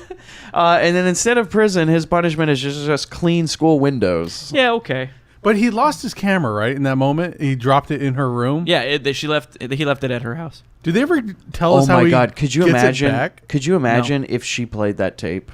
Do you think he filmed himself? Like he looks down at himself jerking off? Definitely. Half of the My understanding is that's how those kinds of videos work. I bet That's what I was told. It's like there's a shot of him filming girls, and then it cuts to a shot of him jacking it back to girls. I think this is like the director from 8mm. And you just hear Marvin going, "Do you want me to zoom on you, or I don't really?" It's definitely a two-man job. Marvin, can you hold this? It's too hard with one hand. Okay. Do I get in close, or do you want like a wide shot? Do you want it to land on the lens, or No, Marvin, you don't need to do a Dutch tilt. That's rookie shit. Like, don't. Everybody does that in their first video. he's doing it like a fucking dad filming a soccer game, and he turns the camera sideways because he doesn't realize you can't do fucking landscape mode or whatever the fuck it is. Portrait mode, you know? And now Hugh's jerking like Spider-Man. So then we go to Steve, right? And then he goes to like what we think is the tenants teacher's house, but it's actually the principal's wife. And they sex it up in the bedroom, and the principal comes home. Oh, right? boy. Steve's gonna jump out the window, but it's too high. He opens a closet, and it's filled with like dungeon stuff. S&M, little bondage. Yeah. This lady's a freak. There's a real 50 Shades here. 50 Shades of Screwball. And she smiles, and he does the old hide under the covers gag, which we've seen actually in Private Resort. And then her husband is the principal. This is when we find this out. He sits down on the bed, and he says, he tries to sex her up, and she says, well, we already did it this semester. Poor Paul Ryan is so repressed. And then he walks out of the room. Yeah, he's going to go listen to some Rage Against the Machine. He does go to grab her ass when he's trying to sex her up. And he has, unknowns to him, grabbed Steve's ass. Yeah. And he says to her, your ass is still firm after 15 years. God. And I'm throwing up. Yeah. And then And Brad at that time is like playing with her tits. Yeah, he's like it's trying like, to make this work. Stop it, you Terminator, stop it. And Brad's like, 3's all right with me. What if he just put his head out and he goes, loose screws? No, we pan under the bed and Bronson's there. Definitely. He walks out of the room. Okay, so the principal walks out of the room, and 1 second later, she's like, all right, he's gone, let's fuck. It's like he literally just walked out of the room within earshot. And Steve, for some reason, even though he's so You didn't horny, get this either, right?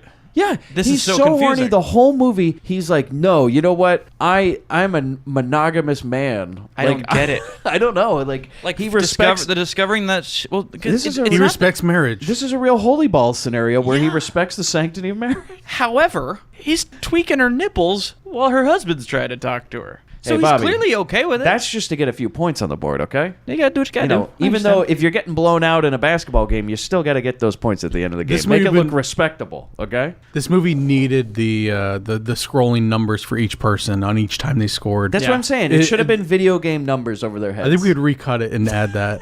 That'd be pretty awesome. When we inevitably get the Blu-ray special edition. Yeah, I don't think this movie's ever coming out on any sort of DVD, Blu-ray. I don't think it should have come out of the way it already did. Once this came out as VHS, they filled a landfill a la E.T. Atari game style with Just Atari games and VHS tapes of Like- Screwballs too. They dig up all those E.T. games. They're like, Screwballs 2. God, that needed an Atari game. And then some guy runs up. Yes, it did. Some guy runs up and goes, don't put that in the VCR. No. Oh God, Screwballs the video game. Yeah, that would be like that Custer game. You remember that? Oh my God, I haven't thought about that in years. Why did that exist? Well, why did Screwballs 2? So The '80s, man. Steve for some reason says no, and she throws him out the window, and then he runs away because he isn't interested anymore. And I write, I don't get it. Well, she didn't throw him out the window. I He think backpedaled out the window by accident. Yeah, I think he was trying to get the And hell she's out of like, there. we can do it in the bushes, and he runs. Okay, it's like, okay, well, I guess, you know, he's Because you don't want 10 points. he's Thought you were all about the game. You ain't about that life. you know, all about the game, you know.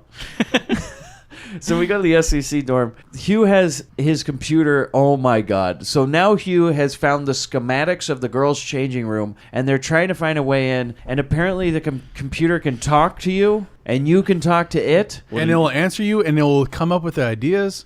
This is when I wrote my notes. I says, I don't understand, like, the amount of work that they put into this is astounding. Wouldn't you rather they- play chess? Don't they already have 4 girls willing to have sex with each of them? Yes. I write, this is just Porky's on crack. Mm-hmm. Like, they're like, not only will they find a way into the girls' locker room, they'll get the fucking schematics. This was the smarter Porkies. I guess This so. is thinking man's Boys, Porkies. it's like the smarter Porkies. It's a more processed. And remove that Porky character, because nobody liked him, you know? Who wants to see a fat guy? Apparently this movie.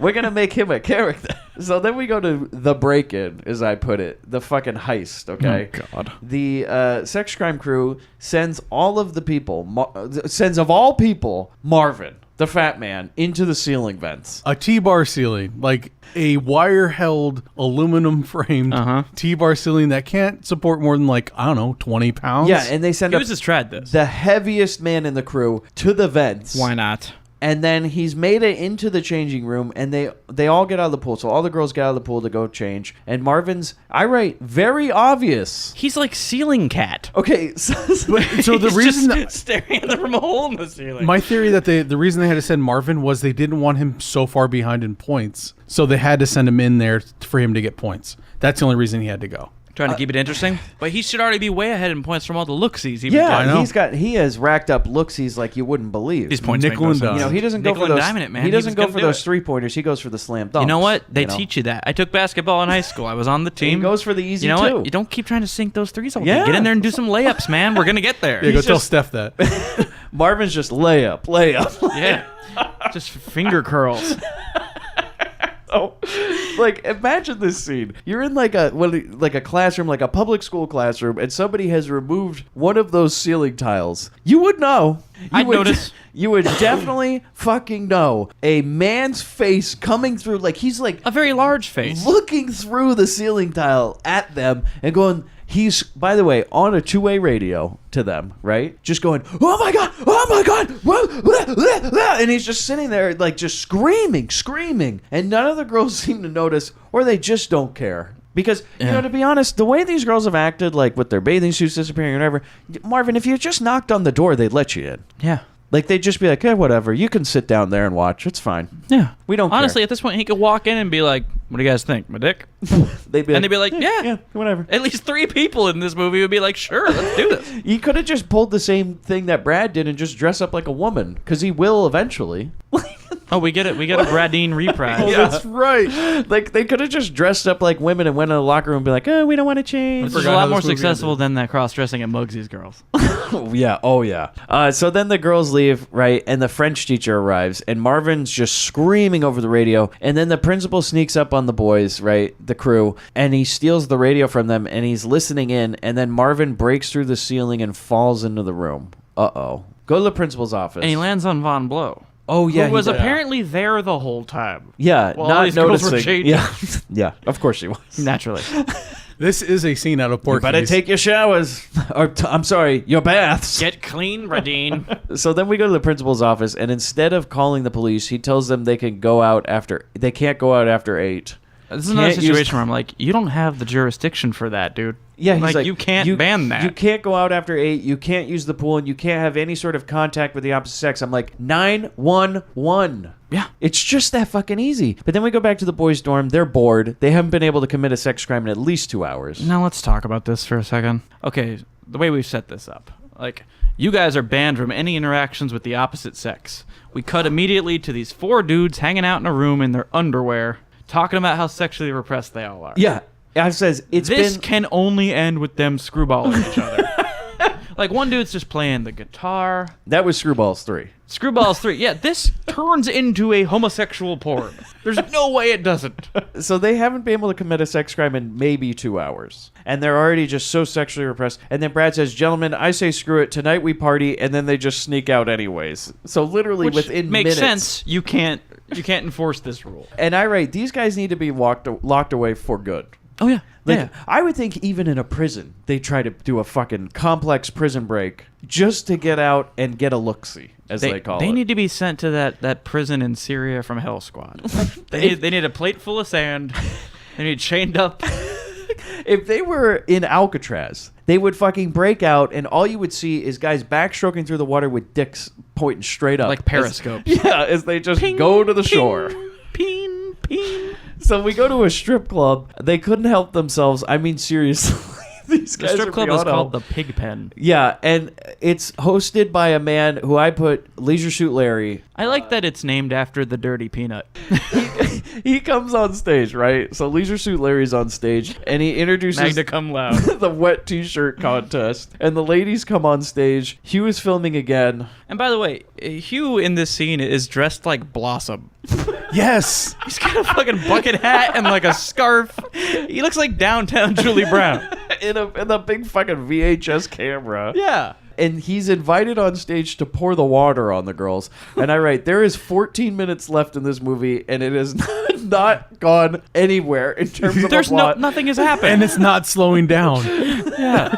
I said, not even one conflict. There's not one conflict. They get easily out of every situation Yeah, they get into. they just like, guys, it's been 10 minutes since the principal banned us from going outside. Let's go outside. Now, you guys better stop this. No. Move on to the next You shit. know, it's Paul Ryan's fault he gave us the dorm with the window right in the parking lot. Absolutely. This entire movie, it's all on Paul Like Ryan. the janitor couldn't show up and put those bars on the window fast enough. At the end of this school year, there's going to be a fucking prison cell where only Principal Paul Ryan has the key to let the sex crime crew out of their cell for the day. And they're like, all right, boys, straight to class. Straight to class. No DV. Oh my God, they're gone. They all run in different directions. So then, we cut to the principal and the French teacher in the car, right? And they're apparently going to dinner, and he says, after that, we can come to an understanding about that new position I'd love to see you in. He keeps working that angle. Oh. But she's really into it. Yeah, they're apparently dating. Yeah, she likes it. Like, no, yeah, Mona Lott is his side piece. She says, I can't wait. Yeah, this is something they've done before. Wait a second. You're right. He's fucking married. He's married. Yes. Yeah. You're just Doesn't realizing she know this? that? She's not a good guy. She knows. She's his side girl. Loose screws. He's married, but he's banging one of the teachers at the school. Wow. Well, he really is one of them. This is why he has a soft spot for him. He's a hopeful glimpse of their future. But I just like that they're going out to dinner, and he's very upfront. We are going to get a steak dinner at the Pig Pen. I know it sounds weird, but they have really good food. Do you think, though, that Megan's Law prohibits you from being the principal of a school of young people? Not in the 80s. Yeah. Megan wasn't around yet. No, I know. But I'm just saying, do you now. think if you're on that registry that you can't be a principal of a school with underage girls? Wait, what about the Ferris Bueller principal? Oh, man. I think him He's and on the list now. I think him and Principal Paul Ryan, they get together and share stories. I think he was actually part of the original Screwball crew. Just like Von Blow was original Hell Squad. Oh, yeah. They're Yeah, the ones yeah. who took down the original SCC. Yeah, like they all became principals. They're like, the only way. They went into hiding in the education system. Yeah, they'll never catch us there. And to what you were saying earlier, this is another taxi driver situation. Like you're Very taking your much date to a so. fucking wet t-shirt contest at a strip bar. And they pull up to the fucking thing, right? Okay. Yeah, I'm sure they got good hot wings at the fucking Spearmint Rhino, but doesn't mean you take your date there. She says, and by the way, the sign for the Pig Pen is just a fucking like piece of paper that somebody printed out of a printer, like a fucking dot matrix printer that says Pig Pen on it, and it's just in like on a fucking stick in a parking lot. And she says it, and she goes, "Pig Pen, can't we go somewhere else?" And he says, "Don't worry about the name. They have the best pork chops in town." I thought that she may have worked there, and that's why she didn't want to go in. Why she was being reluctant. But no, she had no idea what it was. No, I thought he was trying to like spin it. Yeah, I I was had- saying the pork chops thing. Not that like, yeah, I know it's one of those places, but they also. No, I think he was trying to tell her like, no, it's like a pork chop place. Okay, Bobby, I also at this point wrote down Travis from Taxi Driver, and I wrote, do you think that Travis took a date to see Screwballs too? You know he did. They sat a couple rows away from O'Reilly. You're gonna love it. This is my favorite movie. So we go back in the club. The SEC boys are losing their fucking minds, and somehow they're all on stage now, and they have to cover women in whipped cream and then lick it off. Yeah, it's weird. And there's this nice butt competition where you just have like this girl like And the twerking MC, into the MC's doing like rhyming shit for each butt that they talk about. And I was gonna say, by the way, that there's a lot of people in this place, men and women. It looks like they got whatever extras they could find because they're like middle-aged women in turtlenecks. Yeah, just it's sitting like there 50. politely. It's like 50-50. It's just the crew and their wives. And I also wrote, I don't see anyone eating a pork chop. Not one. Then the principal, Not even on stage. The principal walks in, and the teacher's like, I don't like this place. Then they look up and they see, uh-oh. There's the boys. Yeah. Oh, shit. Then the principal office, they're all expelled. Finally. Again, he can't do that because he saw them at they're 21. He saw them outside of campus. That doesn't have shit to do with their schooling. Yeah. Well, Bobby, any other reason they could be expelled. Seriously. I mean, yeah, this is the the thing. myriad of reasons they could be expelled. He's like, all right, that's it. The one time he caught them doing something consensual, he was like, you're out. So then we go to the beach. The SEC boys are all depressed. They won't be going to college to commit more sex crimes. They're like, God damn it, I really want to go to college and get my dick wet. And they're just like, stick it in the ocean. That'll do you. Just like my mom used to say. Go fuck a hoagie. Honestly, I wrote, they should be happy they're not facing a lengthy trial at this point. Well, it lengthy wouldn't be a mistrial. lengthy trial. Hey. So apparently, they're all tied in the sex game. Yep, they all came up tied, which Okay.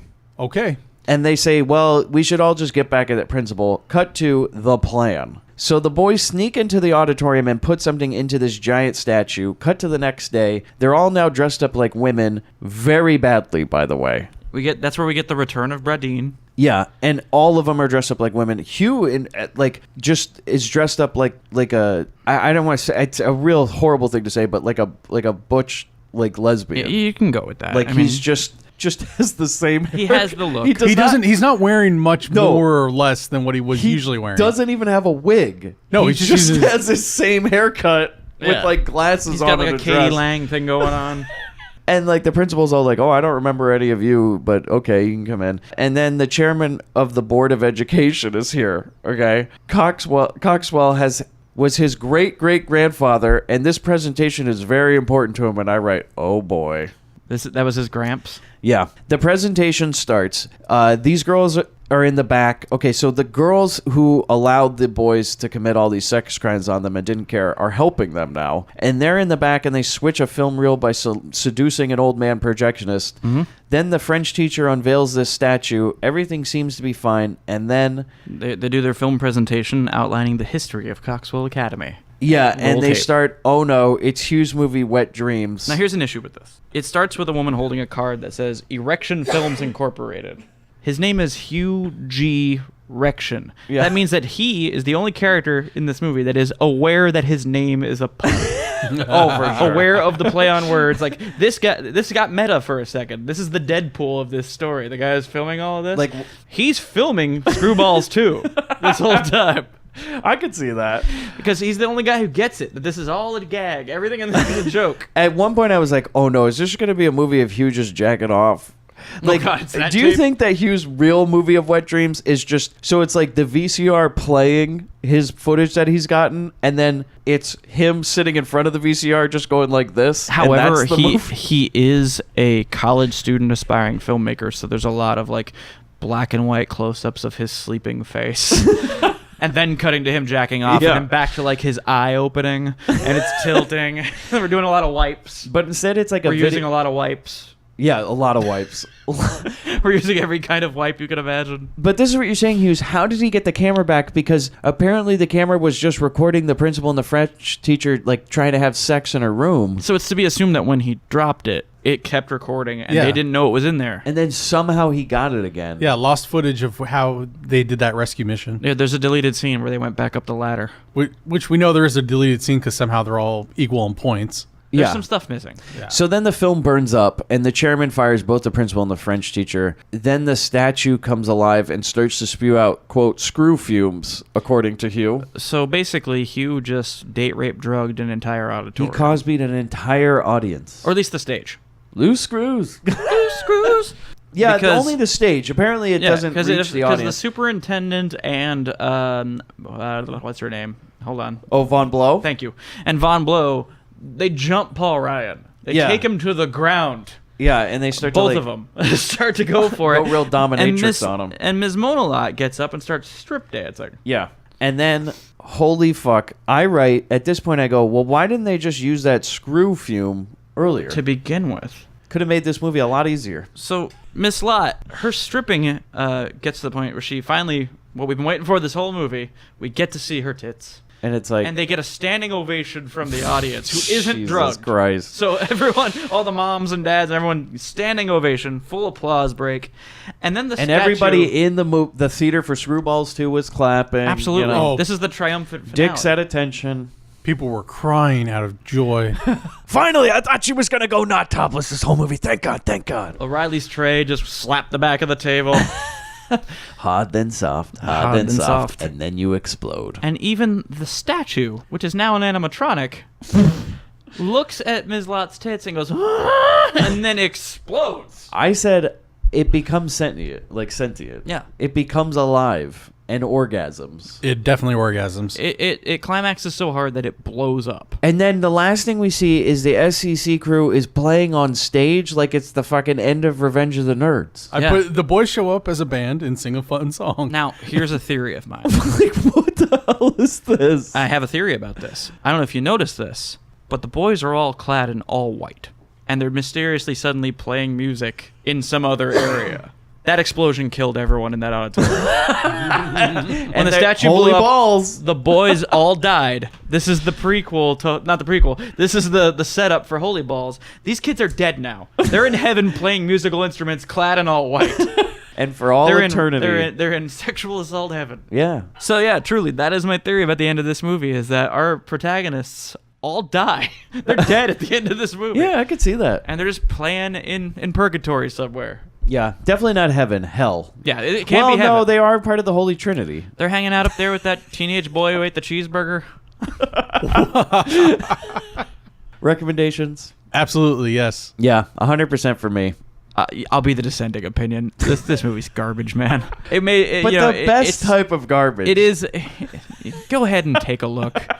I was Take a look-see, huh? Take a look. Take a 2-pointer. Take 2 points for the look-see. Take a layup. But you know what? At most, do an almost. I don't want you getting the full 10 points on this movie. I had a bad time watching this. I had a good time talking about it, but it's not something I ever want to watch again. This was the fastest watch to a Grindbin movie I think I've had. Yeah. Like, this thing fucking flew by. It's easy when there's no plot to follow. I mean, this was... When it's just a series of set pieces and little gags. A woman wrote 33% of this movie. It blows my mind. Yeah. I want to know what her contribution And the first was. one. I know, it's crazy. She left after Screwballs too, so maybe that was enough. She won't be back for Holy Balls? Maybe. We'll see. We'll contact her. I would love to have a discussion with her about this and be like, Absolutely. so how much did you actually contribute? And how much did they just cross out your lines and go like, no, thank you. Or maybe it was like, that's the only work that she could get. Like, work is work. Writing is writing. Got to get your practice and, pay your dues. Yeah. Be an interesting interview. So, guys, we'll play it now.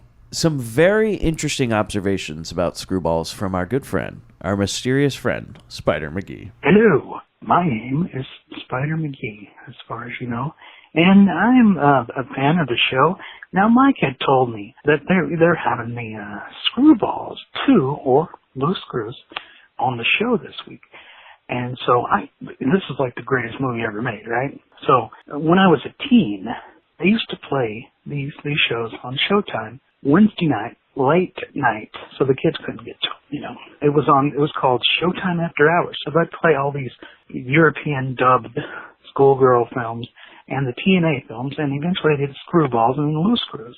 I have a theory that Loose Screws, so the sequel to Screwballs, is, they set it up, the Screwballs was set in like 1962 or something. Loose Screws, then, is set in the 80s. Well, my theory is, these are the children of the nerds from the original one, and they were unable to reproduce and all that, right? There's a conflict.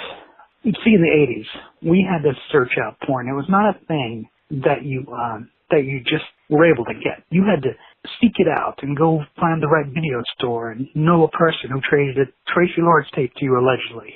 And you had to go to the woods, because that's where the porn was. You would find porno magazines on the ground, in the trees, various places around the woods, because the legendary Johnny Pornospeed had left them there for kids to learn and then become mature adults. But there's a controversy about the length of the Screwballs film. The European cut is like 10 minutes longer than the American cut, but I think it's the difference between the PAL and the NTSC. There is a crucial 30-second scene in the European cut, international cut, that's not in the American cut. And it explains why the nerds everyone's able to be tied at the end of the movie on all the bets. Everybody in that film scored, you just didn't know it. The nerds and the fat guy scored too. They got girlfriends. And this was the nerd's girlfriend was the dark-haired chick with the skeleton on her boob at the beginning of the movie. She got it on with that nerd. This was revealed in that 30-second scene that they didn't want you to see in America. I have my theories on this, but I can't get into it right now. I'm taking up too much time. It's a great film, and 3 thumbs up. Great film, great cinematography, good boobs, good villain, good experience for me and my children and our $13 investment.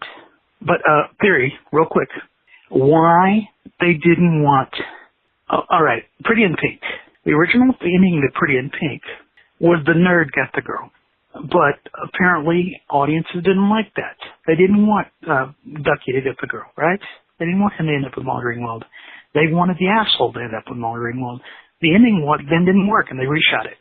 So that the refrigerator Blaine guy got the chick, right? Had I seen it in its original ending, it would have changed my life. Because it would have given me hope that a freak could get a good-looking girl. Now it's commonplace. You see it everywhere because all these people grew up and they said it's not right that the freaks don't get girls, so they give them TV shows like Big Bang Theory. That's my nerd theory. And that's why they didn't show you that extra 30 seconds. They didn't want you to know that the fat guy and the nerd could get the girl. That's my one more thing, as Columbo would say.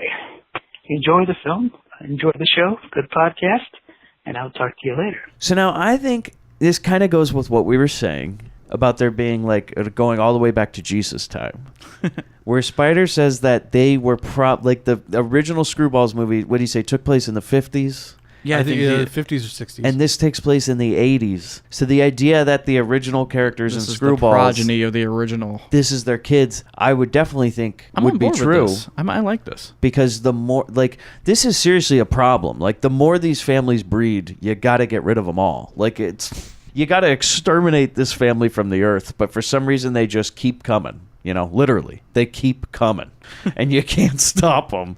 And that semen, that juice will get somewhere.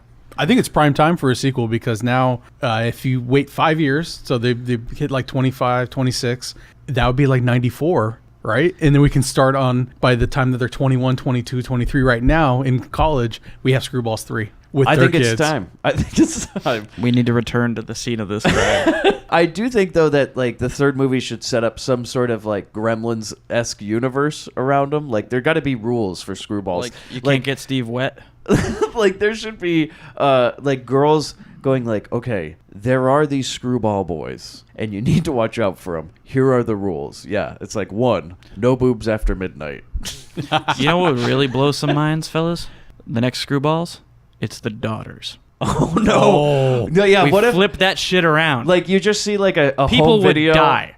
You just see a home video of Hugh going like, "Honey, honey," and then she comes out and the doctor goes, "It's a girl," and then you just see the camera fall backwards. That's the pre-credits. Yeah, and then loose screws. That would be hilarious if you turned it around and there's just these women committing sex crimes against men. Can you imagine that movie if they have a point system and they're gonna work their way through this college? But we're gonna do it as a Mexican spring break movie. Oh, like the Screwgals take over Because there's no Cabo rules. San Lucas. Yeah, there's no rules. That's what they say. That's what you say, Hughes. There's no rules in Mexico. None. You can just go This down movie there and needs do to whatever take you want. place in lawless Mexico. There's some bad hombres down The there. Screwgals. Yeah, the bad hombres. Screwgals are taking points on how many bad We hombres have the they cartels getting involved. Screwgals bring down the cartel. A fucking hell squad. Oh man, this is beautiful. It's like a hell squad Screwgals. They take down the cartel. The screws. Like with the mixing the cheerleaders, you know? So they fuck them all out. Like they're going to do that big drug deal, but it just doesn't happen, you know? Oh, this is perfect. I can see it now, fellas. Grindbin pictures. Pull out Final Draft. Yep, let's get typing. Mr. Crown would be so proud of us. I'm proud of you, boys. Thank you, Mr. You Crown. finally get it. After all these movies, after 60-something episodes, you finally get it. Welcome to my world. Oh, by the way, what Spider also said is interesting in that, like, in the European cut, there was a scene where they actually all got laid and It's confirmed odd it. to make that choice that we don't see it. And his idea that they purposely cut it out of the American version, like they cut out the end of 16 Candles. Or, I'm sorry, what is the one, he said, Pretty in Pink? I think it's Pretty in Pink. Where she doesn't get with Ducky. She gets with Andrew McCarthy at the end. Yeah. So they recut that movie so she'd get with Andrew McCarthy again instead of Ducky, because when they tested it, all these people were like, oh, she shouldn't get with the nerd. Bullshit, that would never happen. I like Spider's thing of, like, they were purposely trying to suppress the American youth to believe that no nerd guy could ever get with a woman. So we have to ingrain that into everybody's minds in the 80s. You see what they did? And now we got MRAs because of that. And they re-edited Screwballs too. And That's how it goes. You And know, now we got Gamergate. and we got All O'Reilly. of this is thanks to that editing. If they hadn't edited Screwballs too, Yeah, if they None never, of this would've happened. If they never edited Screwballs 2, you wouldn't have had a Cosby, you wouldn't have had Roger Ailes. none of you this. wouldn't- We could have avoided all of this. Like if we can go back in a time machine, We would we'd live- change the edit of Screwballs too. we would live in a sex crimeless America. It's true. If they had just given us the proper version of Screwballs 2, but all is lost. Do you hear that sound? Distant in the college parking lot. Oh yeah. How do you think Bobby and DeVito fit in this one, Hughes? They would be the bus drivers that would drop off the first pack of women. Yeah, they wouldn't drop them off. No. They're like, do you think the principal's like, where's that other bus? That's why only freshmen appeared. They took the whole bus of sophomores to their school. And it's just going up some mountain that they're gonna be like, just they'll be gone. Bringing them up to Big Bear, and you'll never see them again. Big Bear in the babysitter's cabin. Is that all you That's got? as far as Okay. I got. You know, with any kind of game, with any kind of competition, you need referees. You need an impartial judge. It's like if in they're keeping Muxie's points, they need to go to somebody to officially log their points for the system. And they're out there by the beach. I'm sure behind Yeah. that restaurant they're hanging out at, there's a yellow van. And not only do they drop their points off at the yellow van, but it's also where Brad got his Bradine costume. Oh, All of their ideas. They go to him. They're like, "Can you help us out a little bit?" And park next to the van is parked next to a statue of Bobby and DeVito, because they've been doing this a very long time at this point.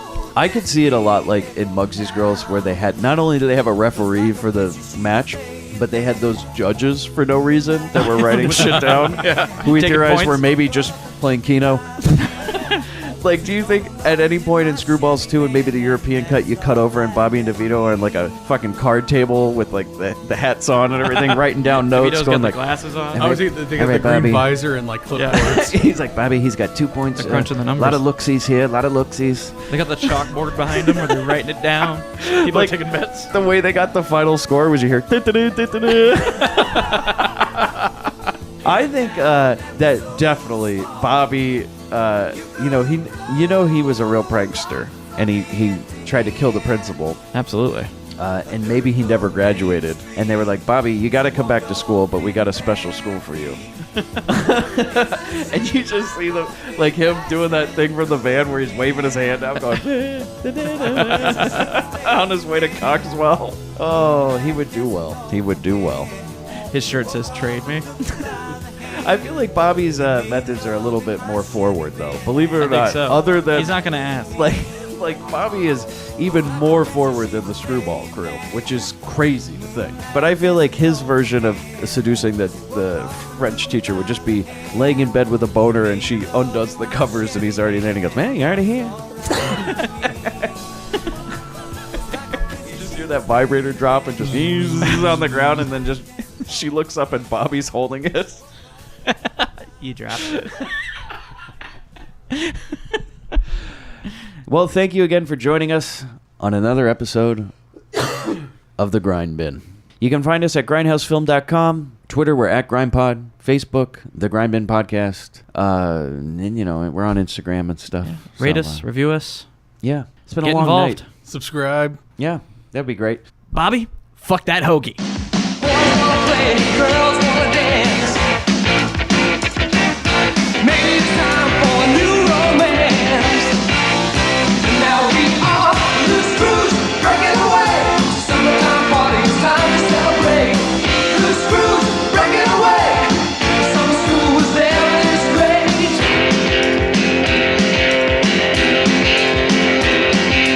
Are you ready for summer of fun? Look out, girls, 'cause here we come.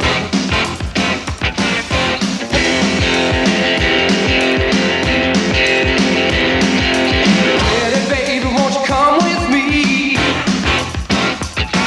I got something to show you that'll bend your knees. My legs are shaking, I can feel the heat. The body's rocking to a brand new beat. Now we are loose screws breaking away. Summertime party, it's time to celebrate. Loose screws breaking away. Summer school is there in this way.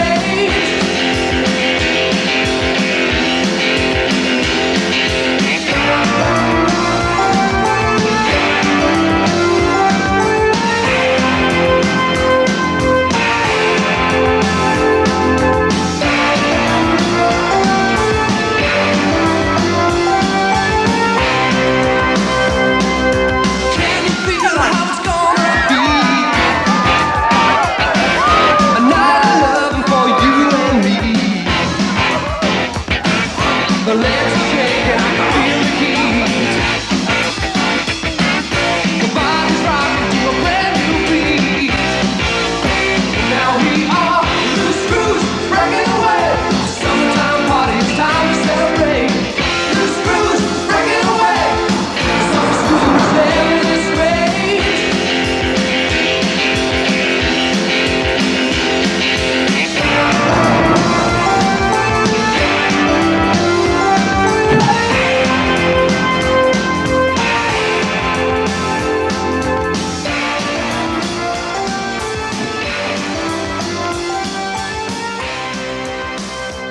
Hey, Bobby, I got the money. Yeah, I made the team. But you're a hooker.